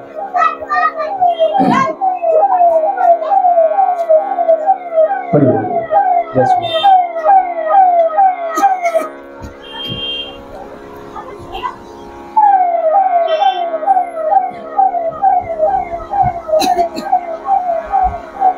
এখন হরি বল, জয় শ্রী রাধে। সেই 5 বেশ্যাগণ কি করেছে? সেই সম্পত্তি ভাগ করতে বসে এখন বিচার করছেন যে এই ধুন্ধুকারীকেই কেন না আমরা মেরে ফেলি। কিন্তু দেখুন, যতই হোক সেই ধুন্ধুকারী উঁচু লম্বা চেহারা, তার বলিষ্ঠ চেহারা, 5 জনে মিলে কি আর পারে? কি করেছেন? সেই ধুন্ধুকারীকে চেপে ধরে তার মুখের মধ্যে জ্বলন্ত অঙ্গার ঢুকিয়ে দিয়েছে। অঙ্গার অর্থাৎ যে কয়লা বলে, জ্বলন্ত কয়লা। চিন্তা করে দেখুন, নিশ্চয়ই সবাই দেখেছেন উনুনের মধ্যে যখন কয়লা জ্বলতে থাকে, তাকে দেখলেই ভয় লাগে, কেমন লাল টকটকে হয়ে। বলে দেখো, কালো তো থাকে কয়লা, কিন্তু যখন পুড়তে থাকে তাকে কেমন লাগে? বলে সোনার মতন উজ্জ্বল দেখতে লাগে, টকটকে লাল হয়ে থাকে। সেই জ্বলন্ত অঙ্গার কি করেছে? বলে না, বলে দেখুন, পাপ যদি করো সেই পাপের ভোগ তোমাকে ভোগ করতেই হবে। তুমি যেভাবেই পাপ করো না কেন, তার ভোগ তোমাকে ভুগতেই হবে। ধুন্ধুকারী আজকে কি করেছে? ধুন্ধুকারীকে চেপে ধরে তার মুখে সেই অঙ্গার দিয়ে দিয়েছে, তাতেও মৃত্যু হয়। সেই 5 বেশ্যা এখন চিন্তা করছে, মৃত্যু তো হয়নি, একে নিয়ে বাড়ির বাইরে যদি যাই তাহলে আমাদের বিপদ হয়ে যাবে। এক কাজ করো, এই বাড়ির মধ্যেই গর্ত খুঁড়ে একে এখানেই সমাধি দিয়ে দাও। কি করেছেন? 5 জনে মিলে সেই গর্ত খুঁড়ে তার মধ্যেই ধুন্ধুকারীকে বাড়ির মধ্যেই সমাধি দিয়ে দিয়েছে, পুঁতে দিয়েছে। আর যা ধন সম্পত্তি অবশিষ্ট ছিল সব নিয়ে পালিয়ে গেছে। দেখতে দেখতে পাড়ায় চারদিকে প্রচার হয়ে গেছে, ধুন্ধুকারীকে বধ করে সেই বেশ্যাগণ সব ধন সম্পত্তি নিয়ে পালিয়ে গেছেন। আর এই সংবাদ গোকর্ণের কাছে পৌঁছে গেছে। সেই ধুন্ধুকারীর মৃত্যুর সংবাদ গোকর্ণ পেয়েছেন। যে তীর্থে ছিলেন সেইখানে থেকেই গোকর্ণ সংবাদ পেয়েছে ধুন্ধুকারীরও বধ হয়ে গেছে, হত্যা হয়ে গেছে। আর যখনই সেই সংবাদ পেয়েছে, ধুন্ধুকারী কি করেছে? যখন যে তীর্থে গেছে সেই তীর্থে গিয়ে দাদার নামে পিণ্ডদান করেছে। যেখানেই গেছে সেখানে পিণ্ডদান করেছেন। গয়াতে এসেছেন, গয়াতে এসেও ধুন্ধুকারী অর্থাৎ তার দাদার নিমিত্তে পিণ্ডদান করেছেন। এখন পিণ্ডদান করে যখন তীর্থ পর্যটন করছেন, হঠাৎ কখনো মনে পড়েছে যে একবার গিয়ে অন্তত পৈতৃক ভিটা দেখে আসি। বলে দেখো, পৈতৃক ভিটার টান কিন্তু আলাদা। দেখবেন অনেক মানুষ থাকে যে ভাড়া থাকে, ভাড়া থাকতে থাকতে বাড়ি করে চলে গেছে, কখনো হয়তো কোনো কারণে এই পাড়ায় ঘুরতে এসেছে, ঘুরতে আসলেও কিন্তু ওই ভাড়া বাড়িটাকে একটু দেখে যায়। বলে দেখো, এই বাড়িতে আমি ছিলাম। বলে মায়া অত সহজে যায় না। আরে তো পৈতৃক ভিটার সন্তান। গোকর্ণ কি করেছেন? ঘুরতে ঘুরতে ঘুরতে ঘুরতে আবার সেই পৈতৃক ভিটায় এসছে। যখন গোকর্ণ এসছে, চারদিকে গ্রামে সংবাদ পড়ে গেছে যে গোকর্ণ এসছে, পরম জ্ঞানী বিদ্যান। সারা পাড়ার লোক এসে ভিড় করেছে গোকর্ণকে দর্শন করার জন্য। সেখানে দুপুরবেলা প্রসাদ গ্রহণ করেছেন, গ্রহণ করে এবার বাড়িতে শয়ন করে আছে। বাড়িতে যখন শয়ন করে আছে, দুপুরবেলা যখন শয়ন করেছে, হঠাৎ দেখছে তার সামনে এক প্রেত এসে তাকে বিভিন্ন রকমের রূপ দেখাচ্ছে, ভয় দেখাচ্ছে। কখনো ষাঁড়ের রূপ ধরছে, কখনো ছাগলের রূপ ধরছে, কখনো মানুষের রূপ ধরছে, এইভাবে বিভিন্ন রকম রূপ ধরছে আর তাকে ভয় দেখাবার চেষ্টা করছে। কিন্তু গোকর্ণ তো পরম জ্ঞানী, তিনি বলছেন, দেখো তুমি যেই হও না কেন, আমাকে ভয় দেখিয়ে লাভ নাই, তুমি তোমার নিজ রূপে আমার সামনে এসে দাঁড়াও। যখনই বলেছেন, ওই ধুন্ধুকারী কি করেছেন, ওই বিভিন্ন রূপ ছেড়ে দিয়ে নিজের রূপ নিয়ে এসে দাঁড়িয়েছে। গোকর্ণ বলছেন, সে কি দাদা তুমি এভাবে? বলে, হ্যাঁ ভাই, আমার উদ্ধার হয় নাই, আমি প্রেতজনি প্রাপ্ত হয়েছি। কিন্তু দাদা আমি তো গয়াতে গিয়ে পর্যন্ত তোমার নামে পিণ্ডদান করেছি। বলে, আর যেখানেই দাও না কেন, গয়াতে গিয়ে যদি পিণ্ডদান করা হয় তাহলে প্রেতাত্মার উদ্ধার হয়ে যায়। আমি তো গয়াতে গিয়ে পর্যন্ত তোমার নামে পিণ্ডদান করেছি। ধুন্ধুকারীর এতদিন পরে এসে অনুশোচনা হয়েছে। বলে, দেখো শাস্তি না পাওয়া পর্যন্ত আমরা বুঝতে পারি না আমরা কি অন্যায় করছি। যতক্ষণ অন্যায় করি ততক্ষণ মনের মধ্যে ভয় থাকে না, অনুশোচনা হয় না। যখন শাস্তি পাই তখন অনুশোচনা হয়, কেন এই ভুলটা করেছি। ধুন্ধুকারীর মধ্যে এখন অনুশোচনা হয়েছে। কি অনুশোচনা? ভাইকে বলছে, দেখ ভাই, তুই একবার গয়াতে গিয়ে পিণ্ডদান করেছিস, তুই একবার কেন, তুই যদি গয়াতে গিয়ে 112 পিণ্ডদান করিস তাতেও আমার উদ্ধার হবে না। কেন জানিস? বলে, এই যে আমি পিতা মাতার উপরে এত অন্যায় অত্যাচার করেছি, এর থেকে মুক্তি এত সহজে সম্ভব। শাস্ত্রেও পর্যন্ত বলা আছে। বলে, দেখো তোমাকে হরি ভজন করতে হবে না, কৃষ্ণ বিষ্ণু নারায়ণ গোবিন্দ কারোর পুজো করতে হবে না। তুমি যদি নিজের পিতা মাতার সেবা পুজো করো তাহলে গোবিন্দ সাক্ষাৎ আসবে তোমায় দর্শন দিতে। আর তুমি তোমার পিতা মাতাকে দেখলে না, তাদেরকে না দেখে তুমি গোবিন্দের পূজন করছো, সেই গোবিন্দ এ জীবন কেন কোনো জীবনে তোমার মিলবে। আগে পিতামাতার পূজন করো। বলে, এই দুনিয়ায় এই জগতে যদি জ্যান্ত ভগবান দেখতে হয় তাহলে সবার বাড়িতে সেই জ্যান্ত ভগবান আছে, তা হলো নিজের পিতামাতা। তার সেবা করলাম না, এদিকে আমি ভজনা করছি গোবিন্দের, কোনো লাভ নাই তাতে। ধুন্ধুকারী কি বললেন? বলে, গয়াতে একবার কেন 112 যদি তুমি পিণ্ডদান করো তাতেও আমার উদ্ধার হবে। তাহলে আমার উদ্ধার কিভাবে হবে? আমি কষ্ট পাচ্ছি, প্রেতজনিতে কষ্ট অনেক বেশি, অনেক কষ্ট, এভাবে আমি আর থাকতে পারছি না ভাই, তুমি আমার কোনো পথ বের করো, কোনো উপায় বের করো। বলেন, দাদা তুমি চিন্তা করো না, তুমি একটু ধৈর্য ধরো, আমি নিশ্চয়ই তোমার জন্য কোনো পথ বের করব। গোকর্ণ কি করেছেন? সমস্ত ব্রাহ্মণ সমাজকে ডেকে নিয়ে এসেছেন।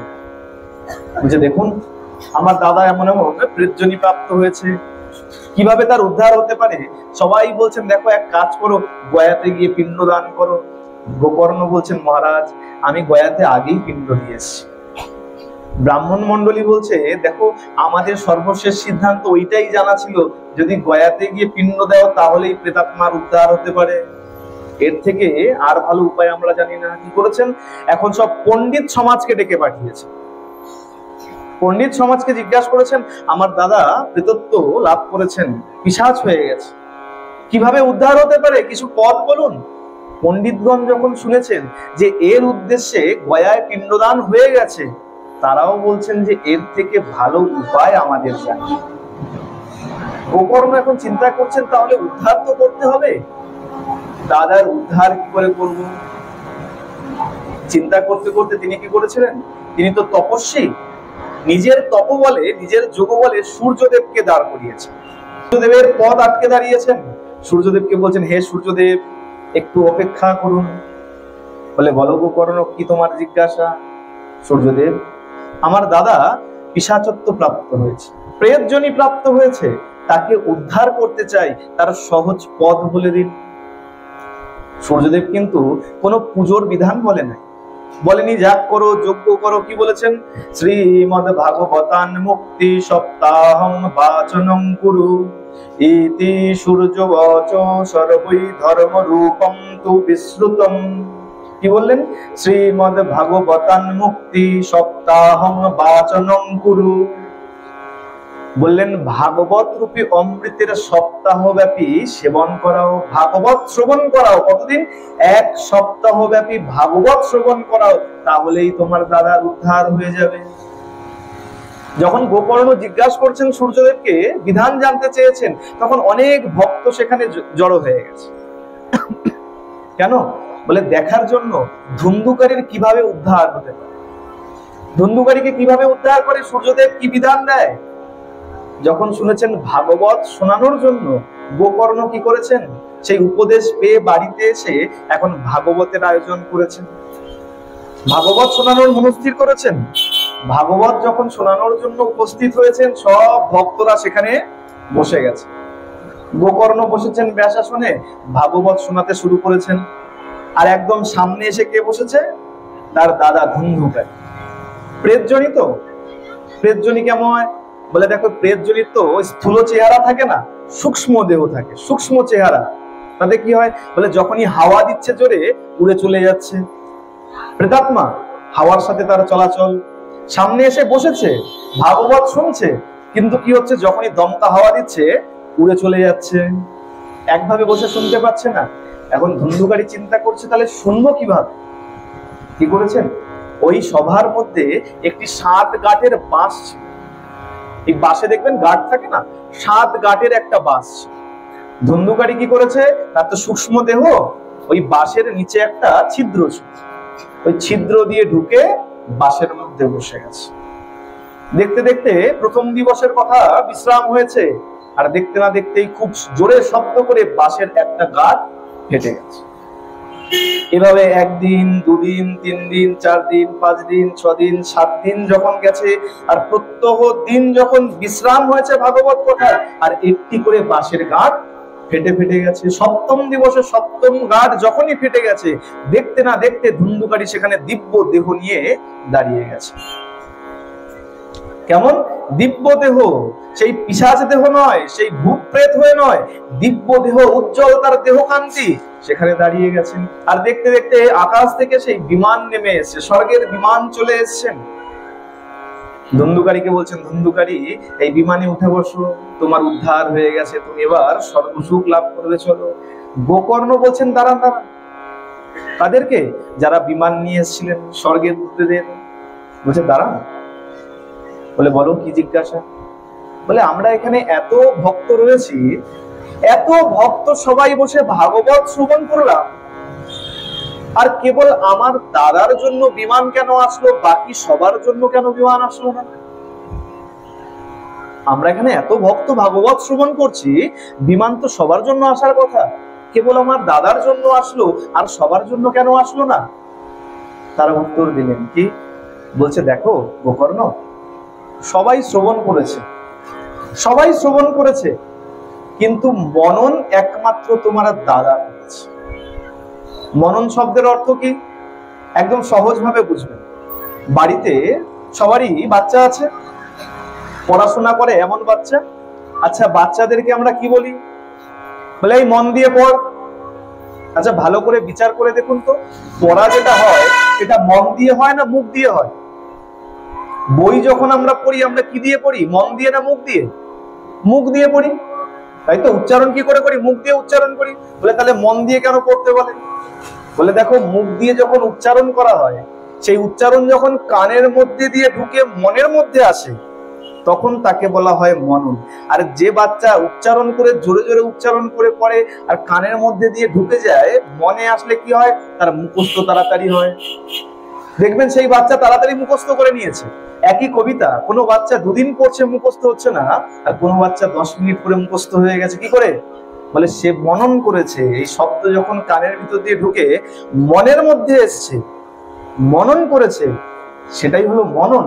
এই মনন যার হয়, তার উদ্ধার তাড়াতাড়ি হয়। বলে আমরাও ভাগবত শুনতে আসি, আমাদেরও কানের মধ্যে দিয়ে ঢোকে, কিন্তু কি হয়? এক কান দিয়ে ঢোকে তো আরেক কান দিয়ে বেরিয়ে যায়, তাই তো? বলে কেন বাবা, এদিক দিয়ে ঢুকলে এদিকে তো ফাঁকা, বেরিয়ে যায়। বলে মনে থাকে কোন কথা? বলে বউয়ের কথা মনে থাকে। কেন? বলে বউ তো বুদ্ধি দেয় রাত্রে বেলা, কখন? বলে শুয়ে শুয়ে। যখন বালিশে শুয়ে থাকি তখন বউ বুদ্ধি দেয়। আর তখন কি হয়? বলে একদিকে চেপে তো শুয়ে থাকি, একদিকে চেপে বউয়ের দিকে ফিরে শুয়ে আছি, বউ কথা বলছে, কান দিয়ে ঢুকছে, ওই কান দিয়ে তো বেরোচ্ছে না, তাই বউয়ের কথা মনে থাকে। কিন্তু সাধুগুরু বৈষ্ণব যখন কিছু বলে, এক কান দিয়ে ঢোকে আরেক কান দিয়ে বেরিয়ে যায়, সেই কথা আর মনের মধ্যে থাকে না। তা কি বললেন? বলছে তোমার দাদা মনন করেছে, আর বাকি সবাই মনন করে নিয়ে শ্রবণ করেছে কেবলমাত্র, তাই তাদের জন্য রথ আসেনি। যদি তারাও মনন করে তাদের জন্য রথ আসবে। গোকর্ণ কি করলেন? বলে আচ্ছা বেশ, ধুন্ধুকারীর উদ্ধার হয়ে গেল। গোকর্ণ আবার পুনরায় ভাগবতের আয়োজন করলেন।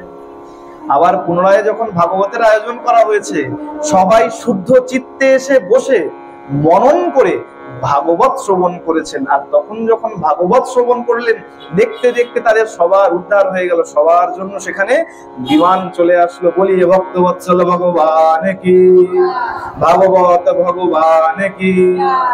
বলে ভাগবত শুনতে হবে, ভাগবত শোনারও কিছু বিধান আছে। দেখবেন হোমিওপ্যাথি ডাক্তার যখন ওষুধ দেয়, ওষুধ দেওয়ার আগে কিছু বিধান বলে দেয়। কি বলে দেয়? বলে দেখো মা, আর যেভাবেই ওষুধ খাও না কেন, এই ওষুধ যখন খাবে হিং খাওয়া যাবে না, গন্ধ জাতীয় দ্রব্য খাওয়া যাবে না, তেঁতুলের টক খাওয়া যাবে না। বলে তো হোমিওপ্যাথি ওষুধ কিন্তু যে কোনো ভাবে খেলে কাজ করে না, ঠিক তো? এমনি ওষুধ যেমন ভাবে খাও, হোমিওপ্যাথি ওষুধ খেলে পরে বলে বিভিন্ন রকম টক খাওয়া যায় না, বিভিন্ন গন্ধ দ্রব্য খাওয়া যায় না। ঠিক তেমন এই ভাগবত কথা কিন্তু যেমন তেমন ভাবে শুনলে কাজ হয়।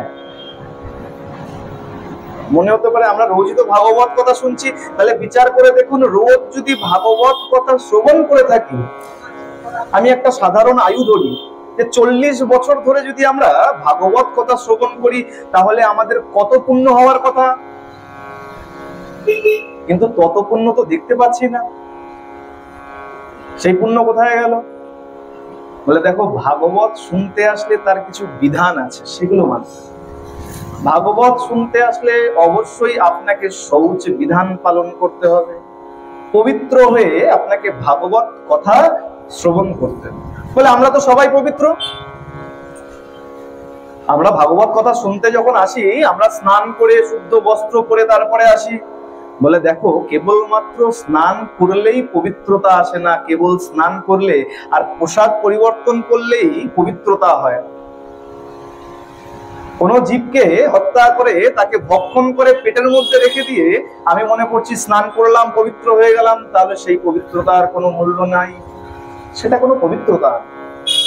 ভাগবত যখন শুনতে হবে, আচার শুদ্ধ করে, আহার শুদ্ধ করে তৎপশ্চাৎ এসে ভাগবত শ্রবণ করতে হবে।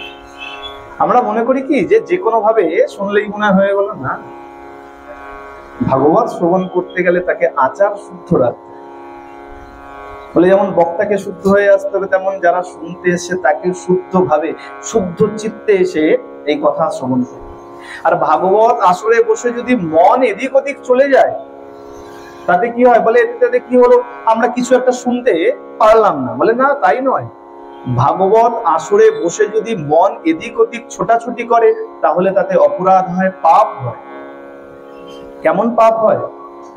বলে ভাগবত আসরে এসে বসে যদি অন্য কথা মনে চিন্তা করো, অন্য কথা বলো, আন প্রসঙ্গের যদি উচ্চারণ করো, তাহলে তুমি এমন নরক যন্ত্রণা ভোগ করবে যে সেই নরক যন্ত্রণা কতদিন পর্যন্ত? যতদিন পর্যন্ত চন্দ্র সূর্য থাকবে ততদিন পর্যন্ত তোমাকে নরক যন্ত্রণা ভোগ করতে হবে। আমার কথা নয়, তার কথা। এই ভাগবত যিনি রচনা করেছেন সেই বেদব্যাস, স্বয়ং বেদব্যাস বলছেন। যদি প্রমাণ দেখতে হয় দেখে নেবেন, বৃহৎ নারদীয় পুরাণের প্রথম অধ্যায় 75 নম্বর শ্লোক কি বলছেন? নারয়া সত কথা মধ্যে অন্যতা পদতি পাতকি। বলছে সৎ কথার মধ্যে, নারয়া সৎ কথা মধ্যে, সৎ কথা। সৎ কথা কোনটা? এই গোবিন্দের নামই হচ্ছে একমাত্র সৎ কথা, আর যত এ সংসারে আছে সব অসৎ কথা। এই সৎ কথার মধ্যে বসে যে অসৎ কথা বলে, কি হয় তার? সজাতি নরা কামম ইয়াবদা চন্দ্র তারকম বলছে তার ঘোর নরক যন্ত্রণা হয়। কেমন নরক যন্ত্রণা? যতদিন পর্যন্ত চন্দ্র সূর্য থাকবে ততদিন পর্যন্ত এই নরক যন্ত্রণা তার ভোগ করতে হবে। এই ভাগবত শুনতে বসলে আচার নিষ্ঠভাবে এই ভাগবত শ্রবণ করি। ভাগবত যেমন তেমন হেলায় শুনলে পরে তাতে পুণ্য তো নয়, তাতে আরো বেশি অপরাধ হয়েছে। আর এই ভাগবত আমরা নিত্য শ্রবণ করি, সেই ভাগবত আজকে আমরাও শ্রবণ করলাম। কেন? বলে এই ভাগবত শ্রবণ করে চিত্তকে শুদ্ধ করে এইবার আমরা হরিকথা হরিনাম শ্রবণ করতে যাব, তাই তো? আজকে অধিবাস হবে, হ্যাঁ অধিবাস হবে। আচ্ছা সংক্ষেপে, সময়ও হয়ে গেছে, সংক্ষেপে একদম সংক্ষেপে একটু বলবো। আচ্ছা আচ্ছা, দেখুন এই যে অধিবাস, এই অধিবাস মানে কি? আমাদের কাছে একটা সবার একটা ভ্রান্ত ধারণা আছে। অধিবাস কি? ওই রাত 12টার সময় 4-5 জন বসে বলে আসরে লোক থাকে না, থাকে না। অধিবাস কি হয় বলে দেখা যায় কমিটির 2-1 জন বাবা বসে আর যা পূজারী সেবক থাকেন তারা বসে অধিবাস করলো, এটা অধিবাস নয়। অধিবাস শব্দের অর্থ আগে বুঝতে হবে। অধিবাস কি বলেছে? অধিবাসে বলা হয়েছে পূর্ণ ঘট করো সংস্থাপন, ঘট স্থাপন করতে বলেছে। ঘট কোনটা? বলে ওই যে মাটির ঘট নিয়ে আসছে, বলে না ওইটা মাটির ঘট, ওটা ঘট নয়। তাহলে ঘট কোথায়? বলে এই যে তোমার নিজের যে ঘট আছে, দেহরূপ ঘট, এই ঘটকে জলপূর্ণ করতে বলেছে। বলে এই ঘটকে জলপূর্ণ কিভাবে করব? ওই ঘটে তো নয় জল ঢালা যায়, এই ঘটে জল কিভাবে করবো? এই ঘটে তো জল ঢালা যায় না, বলে এই ঘটেও জল ঢালা যায়। কি জল ঢালতে হবে? ভক্তিরূপ বাড়ি জল তোমার এই ঘটের মধ্যে ঢালতে হবে। প্রকৃত অধিবাস, অধিবাসকে অনুভব করতে হবে। এই যে দেহরূপ ঘট, তার মধ্যে ভক্তিরূপ বাড়ি ঢালতে হবে, ভক্তিরূপ বাড়ি তার মধ্যে প্রবেশ করাতে হবে। বলে বেশ, ভক্তিরূপ বাড়ি প্রবেশ করালাম, তারপরে কি থাকে? ঘটের উপরে দেখবেন পঞ্চপল্লব দেওয়া থাকে, থাকে তো? সেই পঞ্চ কর্মেন্দ্রিয় মনে করতে হবে, তাকেই আমি সেই ঘটের উপরে সজ্জিত করেছি। আচ্ছা শুধু সজ্জিত করলে হবে না, এই ঘটে যখন আম্রপল্লব দেওয়া হয়, ওই আম্রপল্লবের পাতাগুলো কোন দিকে থাকে? ওপর দিকে না নিচের দিকে? দেখবেন যখন ঘটের মধ্যে আম্রপল্লব দিয়ে সরা চাপিয়ে দেওয়া হয়, পাতাগুলো বেঁকে নিচের দিকে চলে এসে। মানে কি? বলছে কাম ক্রোধ লোভ মোহ মৎসর্য এগুলোকে জাগিয়ে রাখলে হবে না, ওগুলোকে অবনত করতে হবে। যখন তুমি এই কাম ক্রোধ লোভ মোহ মৎসর্য এদেরকে অবনত করতে পারবে, আর ওই ভক্তিরূপ বাড়ি যখন তোমার এই ঘটের মধ্যে প্রবেশ করাতে পারবে, তখন গিয়ে তুমি একটি ফল পাবে। কি ফল? বলে ওই ঘটের উপরে একটা ফল দেওয়া থাকে। কি ফল? আমরা সবাই নারকেল ফল দেখি তো, বলে হ্যাঁ, তখন গিয়ে কি পাবে? তুমি ভক্তির কৃপারূপ তুমি ফল পাবে, ভক্তির কৃপারূপ ফল পাবে। বলে সেই ফল পেলে কি হবে? বলে দেখো ওই ডাবের সঙ্গে আরেকটি জিনিস থাকে। কি থাকে? একটা শীষ থাকে, থাকে তো? বলে শীষ যদি না থাকে সেই ডাব কিন্তু পুজোয় লাগে, লাগে। দেখবেন যে ডাবের শীষ নাই আমরা কিন্তু ঘটে দেই। তাহলে এই যে এই দেহরূপ ঘটকে যদি ভক্তিরূপ বাড়ি পূর্ণ করা যায়, আর কাম ক্রোধ লোভ মোহ মৎসর্যকে যদি নিচের দিকে ঝুঁকিয়ে রাখা যায়, তার পশ্চাৎ গিয়ে ওই ভগবানের কৃপারূপ ফল পাওয়া যায়। আর কৃপারূপ যদি ফল পাওয়া যায়, ঘটের ডাবের শীষটা কোথায় থাকে? ওপর দিকে।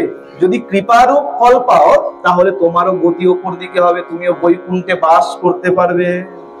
এই চিন্তন নিয়ে যদি অধিবাস করা হয়, সেটাই হবে প্রকৃত অধিবাস। বলে বেশ, ঘট তো হলো, ঘট তো এবার দাঁড় করাতে হবে। ঘট দাঁড় করাবো কিভাবে? ঘট দেখবেন এমনি কিন্তু দাঁড় করানো যায় না, যায়? যায় না। তাহলে কি করতে হয়? বলে নিচে কাদা মাটি দিতে হয়। কাদা মাটি যদি না দাও, নরম মাটি যদি না দাও, তাহলে ঘট কিন্তু দাঁড়াবে না। তাহলে এই দেহ ঘটকেও তো দাঁড় করাতে হবে। দাঁড় করাবো কিভাবে? বলে তোমার ভেতরে যদি দৈন্যতারূপ কাদা না থাকে, যদি দীনতা না থাকে, তোমার এই ঘট কিন্তু ভগবানের সামনে দাঁড়াবে। দৈন্যতা, নিজের মধ্যে যদি দীনতা না থাকে, তাহলে সেই ঘটও তুমি সেখানে স্থাপন করতে পারবে না। তাই বলছে দৈন্যতা রেখে তারপরে তোমার সেই ভক্তিরূপ বাড়ি দিয়ে নিজের দেহ ঘটকে পূর্ণ করে ভগবানের চরণের সামনে যদি দাঁড় করানোর চেষ্টা করো, তাহলেই তুমি দাঁড় করাতে পারবে, আর সেই অধিবাস তোমার সার্থক হবে। কিন্তু আমরা করি এভাবে অধিবাস, বলে বাবা লোক পাওয়া যায়, বলে অধিবাস হচ্ছে হোক না, ওই সকালবেলা নাম ধরবে তখন যাব। এটা উচিত নয়। যখন যেখানে অধিবাস হয়, বলে দেখো সবার সৌভাগ্য হয় না, এই অধিবাসে যোগ, অধিবাসে এসে বসা সবার সৌভাগ্য হয়।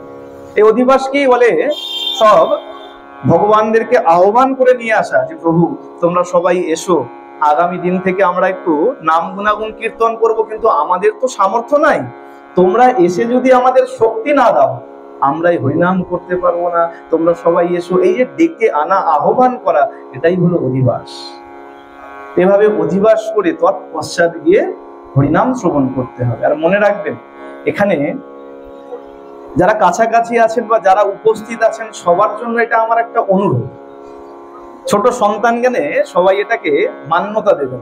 এই যে কদিন 32 প্রহর হচ্ছে, বেশি সময় না, এই 32 প্রহর যতক্ষণ নাম চলবে, শুধু এইখানে যারা আছেন তাই নয়, আশেপাশে এই মাইকের শব্দ যত দূরে যাচ্ছে, যারা এখানে শ্রবণ করতে আসবেন, এই 32 প্রহর পর্যন্ত আপনারা 32 প্রহরই ধরুন, এই 32 প্রহর পর্যন্ত আপনারাও আপনাদের আচার আহার শুদ্ধ রাখেন। এটা সবার কাছে আমার একটা অনুরোধ। এভাবে যদি হরিনাম শোনা যায়, তাতে আমাদের কাজ আরো বেশি। বলে হরিনাম শুনলেই কাজ হয়, কিন্তু যদি অবহেলায় শুনো তাহলে কি হবে, বলে তাতেও কাজ হবে। যে কাজটা এ জীবনে হয়ে যেত, সেই কাজটা গিয়ে 7 জন্ম পরে গিয়ে হবে। তাতে লাভ কার আর লোকসান কার? তাহলে লোকসান আমাদের। এই যে দুর্লভ মানব জীবন পেয়েছি, সেই জীবনটা অবহেলায় কাটিয়ে দিচ্ছি।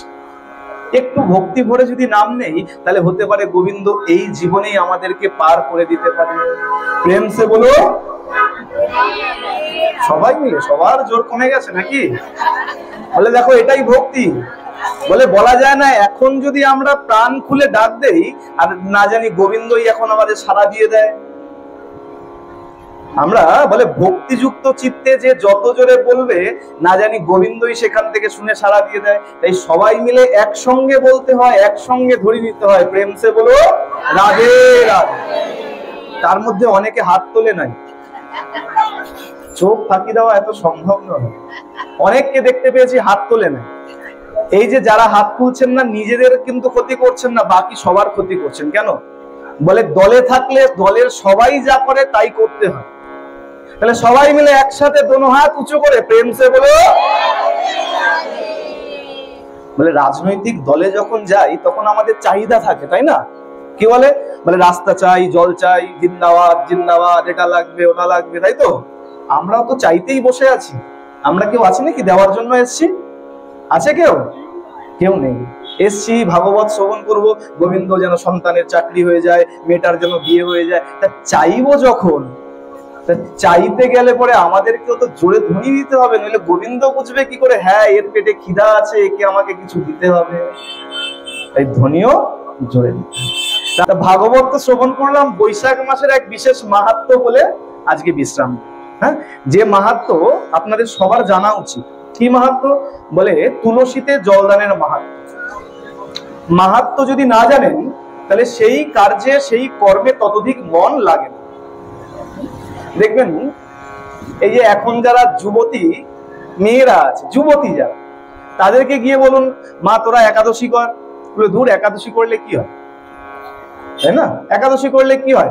আচ্ছা তাদেরকে গিয়েই বলুন যে আগামী মাসে কিন্তু শিবরাত্রি আছে, আপনাকে আর কিছু বলতে হবে না, ওরাই রেডি হয়ে যাবে। আগামী মাসে যখন শিবরাত্রি আছে, আমরা সবাই শিবরাত্রি করবো। কেন? বলে জানো না, শিবরাত্রি করলে শিবের মতন বর পাওয়া যাবে, তাই তো?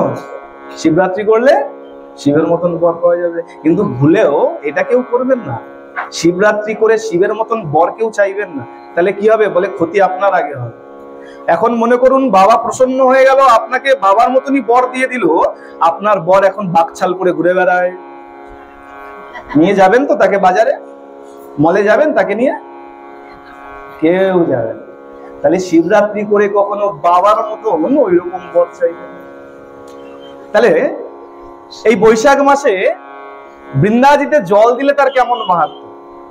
আমাদের মধ্যে অনেক মতিভ্রম আছে।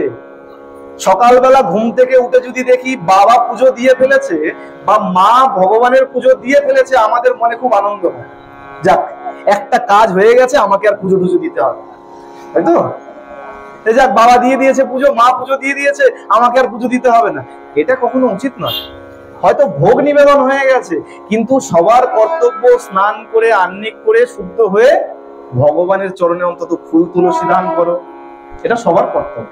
ঠিক তেমন বৃন্দাজিতে সকালে উঠে দেখলাম বাবা বা মা জল দিয়ে দিয়েছে, এর অর্থ এই নয় যে আমার জলদান হয়ে গেছে, তা নয়, সবাইকে জল দিতে হবে। আর এই বৈশাখ মাসে কোনো বিধান নাই, যখন ইচ্ছা জল দিতে পারে। অন্য মাসে কি আছে না, রাত্রেবেলায় স্পর্শ করা যায় না, রাত্রেবেলা মাকে জলদান করা যায় না। এই বৈশাখ মাস হচ্ছে স্পেশাল, ভগবান একটু ছাড় দিয়ে দিয়েছে।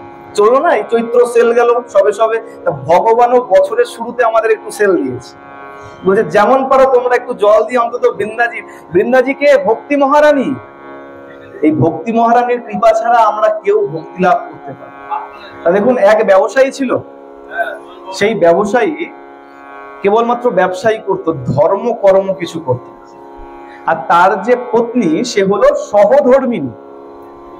পত্নীর মধ্যে আবার ভাগ আছে, এক হলো সহধর্মিনী, আর যে সহধর্মিনী নয় সে কিন্তু পত্নী নয়, সে হয়ে যাবে পেত্নী। যে স্বামীকে ধর্মের পথে নিয়ে যায় না সে কিন্তু সহধর্মিনী নয়। সহধর্মিনীকে যে ধর্মের পথে চলতে আপনাকে সহায়তা করবে, সমান ধর্ম পালন করবে, তিনি হলেন সহধর্মী। এই বণিকের যে বউ, তার নাম সুশীলা। সেই সুশীলা ধর্মনিষ্ঠ প্রতিব্রতা নারী।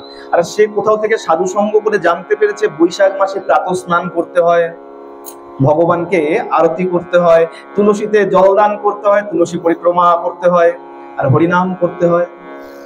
সে এখন তার স্বামীকে বলছেন যে স্বামী, আপনি তো সারা বছর যা করেন করেন, ধর্মকর্ম তো করেন না, একটা কাজ করুন, এই বৈশাখ মাস খুব শুভ মাস, এই বৈশাখ মাস অন্তত এই একটা মাস আপনি একটু বৃন্দাজিকে জল দিন।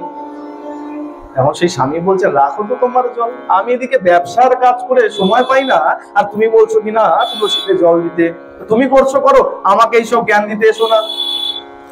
সহধর্মিনী তো, সহধর্মিনী কিন্তু কখনো স্বামীকে ত্যাগ করতে পারে। স্বামী যখন ধর্ম করছে না, থাক, না করছে না করুক, এমন কখনো ভাবে না। কি করবে, যে আমি যে করেই হোক স্বামীকে আমি এই পথেই আনবো, ভালো পথে আনবো।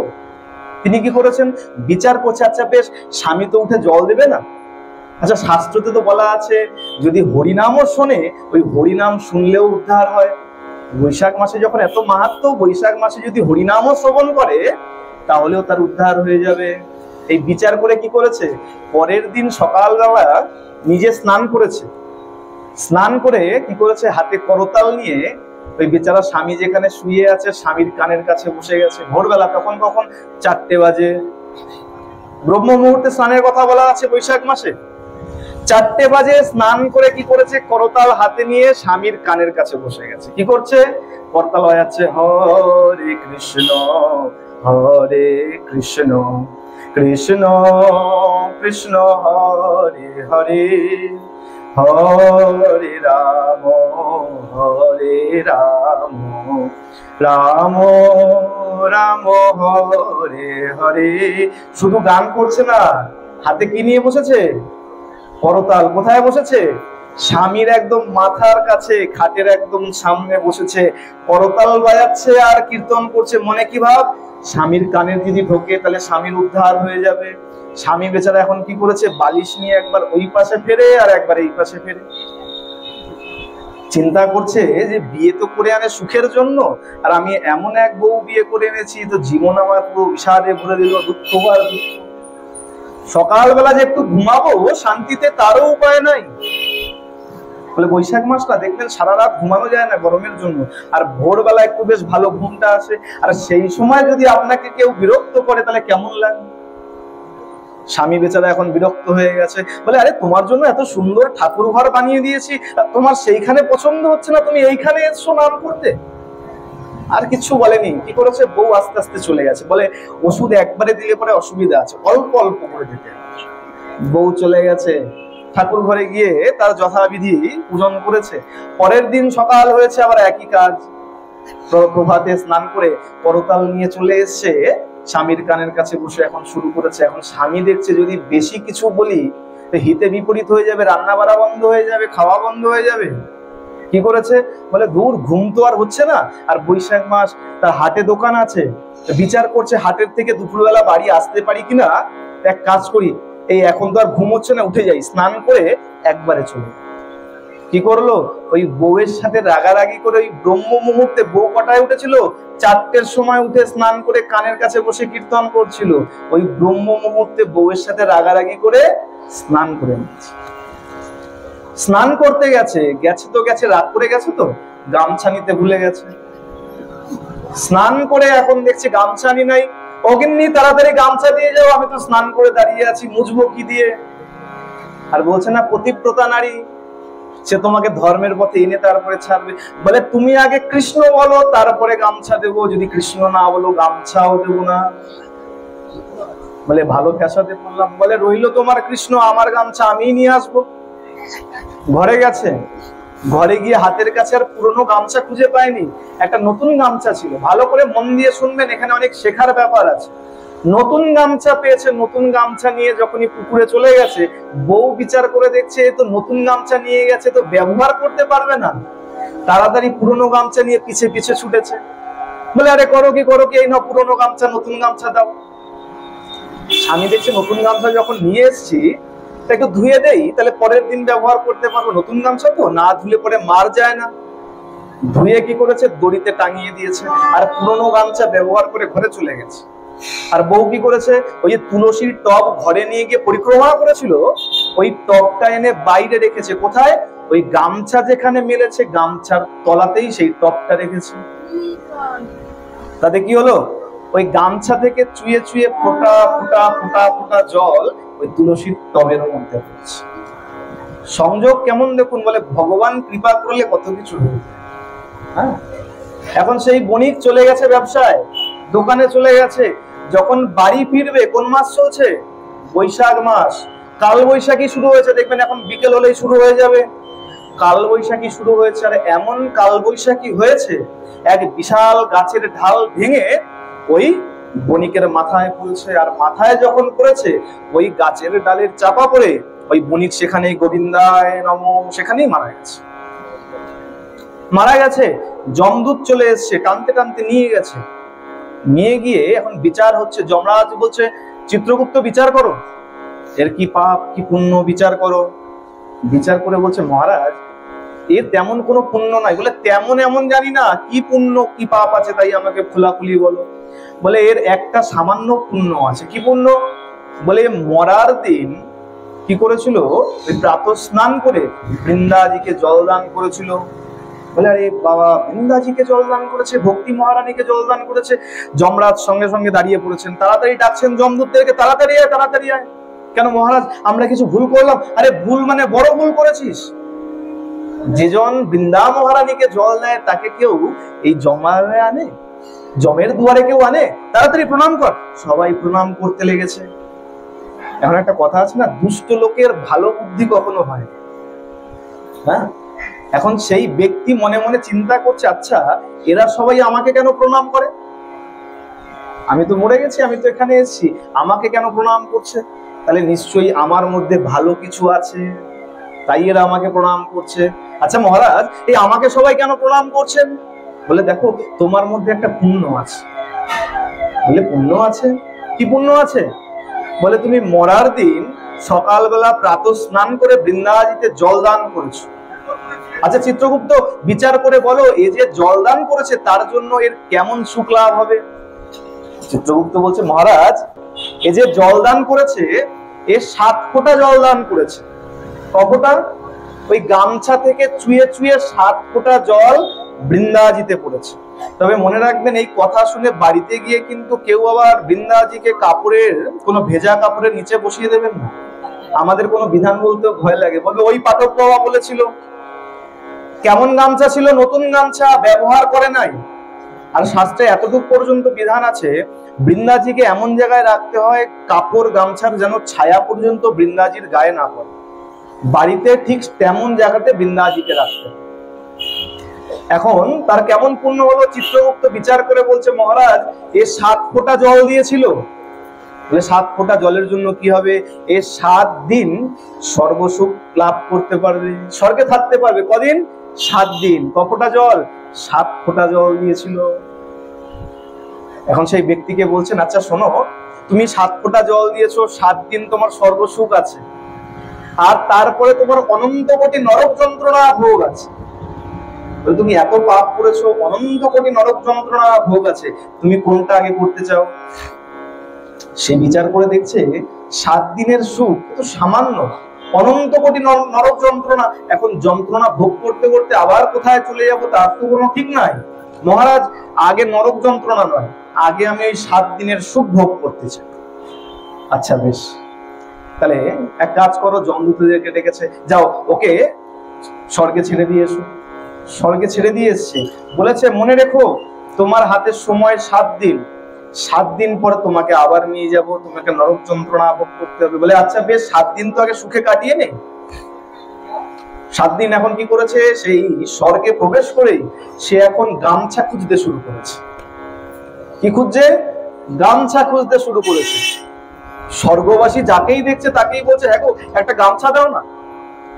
এখন এক স্বর্গবাসী বাবা তাকে জিজ্ঞাসা করছে, আচ্ছা তুমি স্বর্গে এসে গামছা কেন খুঁজছো? বলে দেখো একটু বৃন্দাজিতে জল দেবো। বলে আরে বৃন্দাজিতে কি কেউ গামছা দিয়ে জল দেয়? সেই বণিক তো আর জানে না বৃন্দাজিতে কি দিয়ে জল দেয়, সে তো ধর্মকর্ম করেনি, সে ভেবেছে ওই যে গামছার জল পড়েছিল, মনে হয় গামছা দিয়ে জল দিতে হয়। বলে দেখো গামছা দিয়ে না, পাত্র দিয়ে দিতে হয়, ঘটি বাটি যাই হোক, গ্লাস যাই হোক, তাই দিয়ে দাও। বলে এত কিছু জানি না, তুমি যাই হোক একটা কিছু দাও, সময় আমার হাতে বেশি নাই। কদিন সময়? 7 দিন। আমাদের কতদিন সময়? কতদিন সময় আমাদের? আমাদেরও 7 দিন সময়। আমাদের আয়ু কত? 7 দিন। বলে কি বলছেন, আমার তো 60 বছর হয়ে গেছে। হতে পারে 60 বছর, ওই 7 দিনের বাইরে কেউ মরতে পারবে না। রবি সোম মঙ্গল বুধ বৃহস্পতি শুক্র শনি, এর বাইরে কিন্তু কেউ গিয়ে মরতে পারে না। আয়ু কিন্তু সেই ঘুরে ফিরে 7 দিনের মধ্যেই কিন্তু বাধা। মনে হচ্ছে অনেক, কিন্তু বাধা কিন্তু সেই 7 গণ্ডির মধ্যেই। সে বলছে 7 দিন আমার হাতে সময়, তাড়াতাড়ি পাত্র দাও। এক পাত্র পেয়েছে, এখন পাত্র দিয়ে কি করে, এখন রোজ বৃন্দাজিতে জল দেয়, বৃন্দাজির পরিক্রমা করে। দেখতে দেখতে 7 দিন শেষ হয়ে গেছে। যমের দূতেরা এসছে, চলো বাবা তোমার 7 দিনের আয়ু শেষ, এবার নরক যন্ত্রণা ভোগ করবে। নিয়ে গিয়ে এবার শাস্তি দিতে শুরু করেছে। শাস্তি দেয়, শাস্তি আর কাজ হয় না। সে কি কেন শাস্তি কেন কাজ করছে না, তাড়াতাড়ি বিচার করো। এখন চিত্রগুপ্ত বিচার করে বলছে, মহারাজ সর্বনাশ হয়ে গেছে। কি? বলে এই যে 7 দিনের আয়ু পেয়েছিল, এই 7 দিনে স্বর্গে গিয়ে বৃন্দাজিতে এত জল দান করেছে, তার এখন পুণ্য অনেক বেড়ে গেছে। বলে কেমন পুণ্য হয়েছে? বলে এখন তার এমন পুণ্য হয়েছে, সে এখন 7 বছর শিবলোকে বাস করতে পারবে। 1 বছর নয়, 7 বছর শিবলোকে বাস করতে পারবে। বেশ, তাহলে তুমি এখন কি করতে চাও? বলে আমি আগে 7 বছর শিবলোকে বাস করব। বলে যাও, পাঠিয়ে দিয়েছেন শিবলোকে। শিবলোকে গিয়ে কি করছে ভোলেনি, বৃন্দাজিতে জল দিচ্ছেন। হ্যাঁ, আর কি হয়েছে, দেখতে দেখতে তার এখন ভেতরে পবিত্রতা এসেছে। কেন? বলে সাধুকে দর্শন করা মাত্রই মনের ময়লা সব দূরীভূত হয়ে যায়। আর যমরাজ হলেন সাক্ষাৎ একজন বৈষ্ণব। বৈষ্ণবকে দর্শন করলেই মনের ময়লা চলে যায়, আর বৈষ্ণবকে স্পর্শ করলে তুমি পবিত্র হয়ে যাবে। মা গঙ্গা এত নোংরা, মা গঙ্গার মধ্যে, মা গঙ্গা তো পবিত্র কেন? বলে বৈষ্ণবের স্পর্শ পাই, বৈষ্ণবের চরণ ধুলো পাই, তাই আমি এত পবিত্র হয়ে আছি। যমরাজকে দর্শন করেছে, তার মনের ময়লা দূর হয়ে গেছে। এখন এই বৃন্দাজিতে জল দিতে দিতে দেখতে দেখতে 7 বছর কেটে গেছে। আবার নিয়ে যাওয়া হয়েছে, চলো এবার তোমার নরক যন্ত্রণা হোক। বিচার করে দেখছে তার পুণ্য আরো বেড়ে গেছে, পাপের খাতা আস্তে আস্তে শূন্যর দিকে যাচ্ছে। মহারাজ এ এখন এত পুণ্য করেছে, এখন 14 বছর ব্রহ্মলোকে বাস করতে পারবে। বলে বেশ, পাঠিয়ে দাও। হয়তো 14 বছর ব্রহ্মলোকেরই বাস চাইবে, ও চাওয়ার আগে ওকে আগে পাঠিয়ে দাও। ব্রহ্মলোকে দিয়ে এসছে।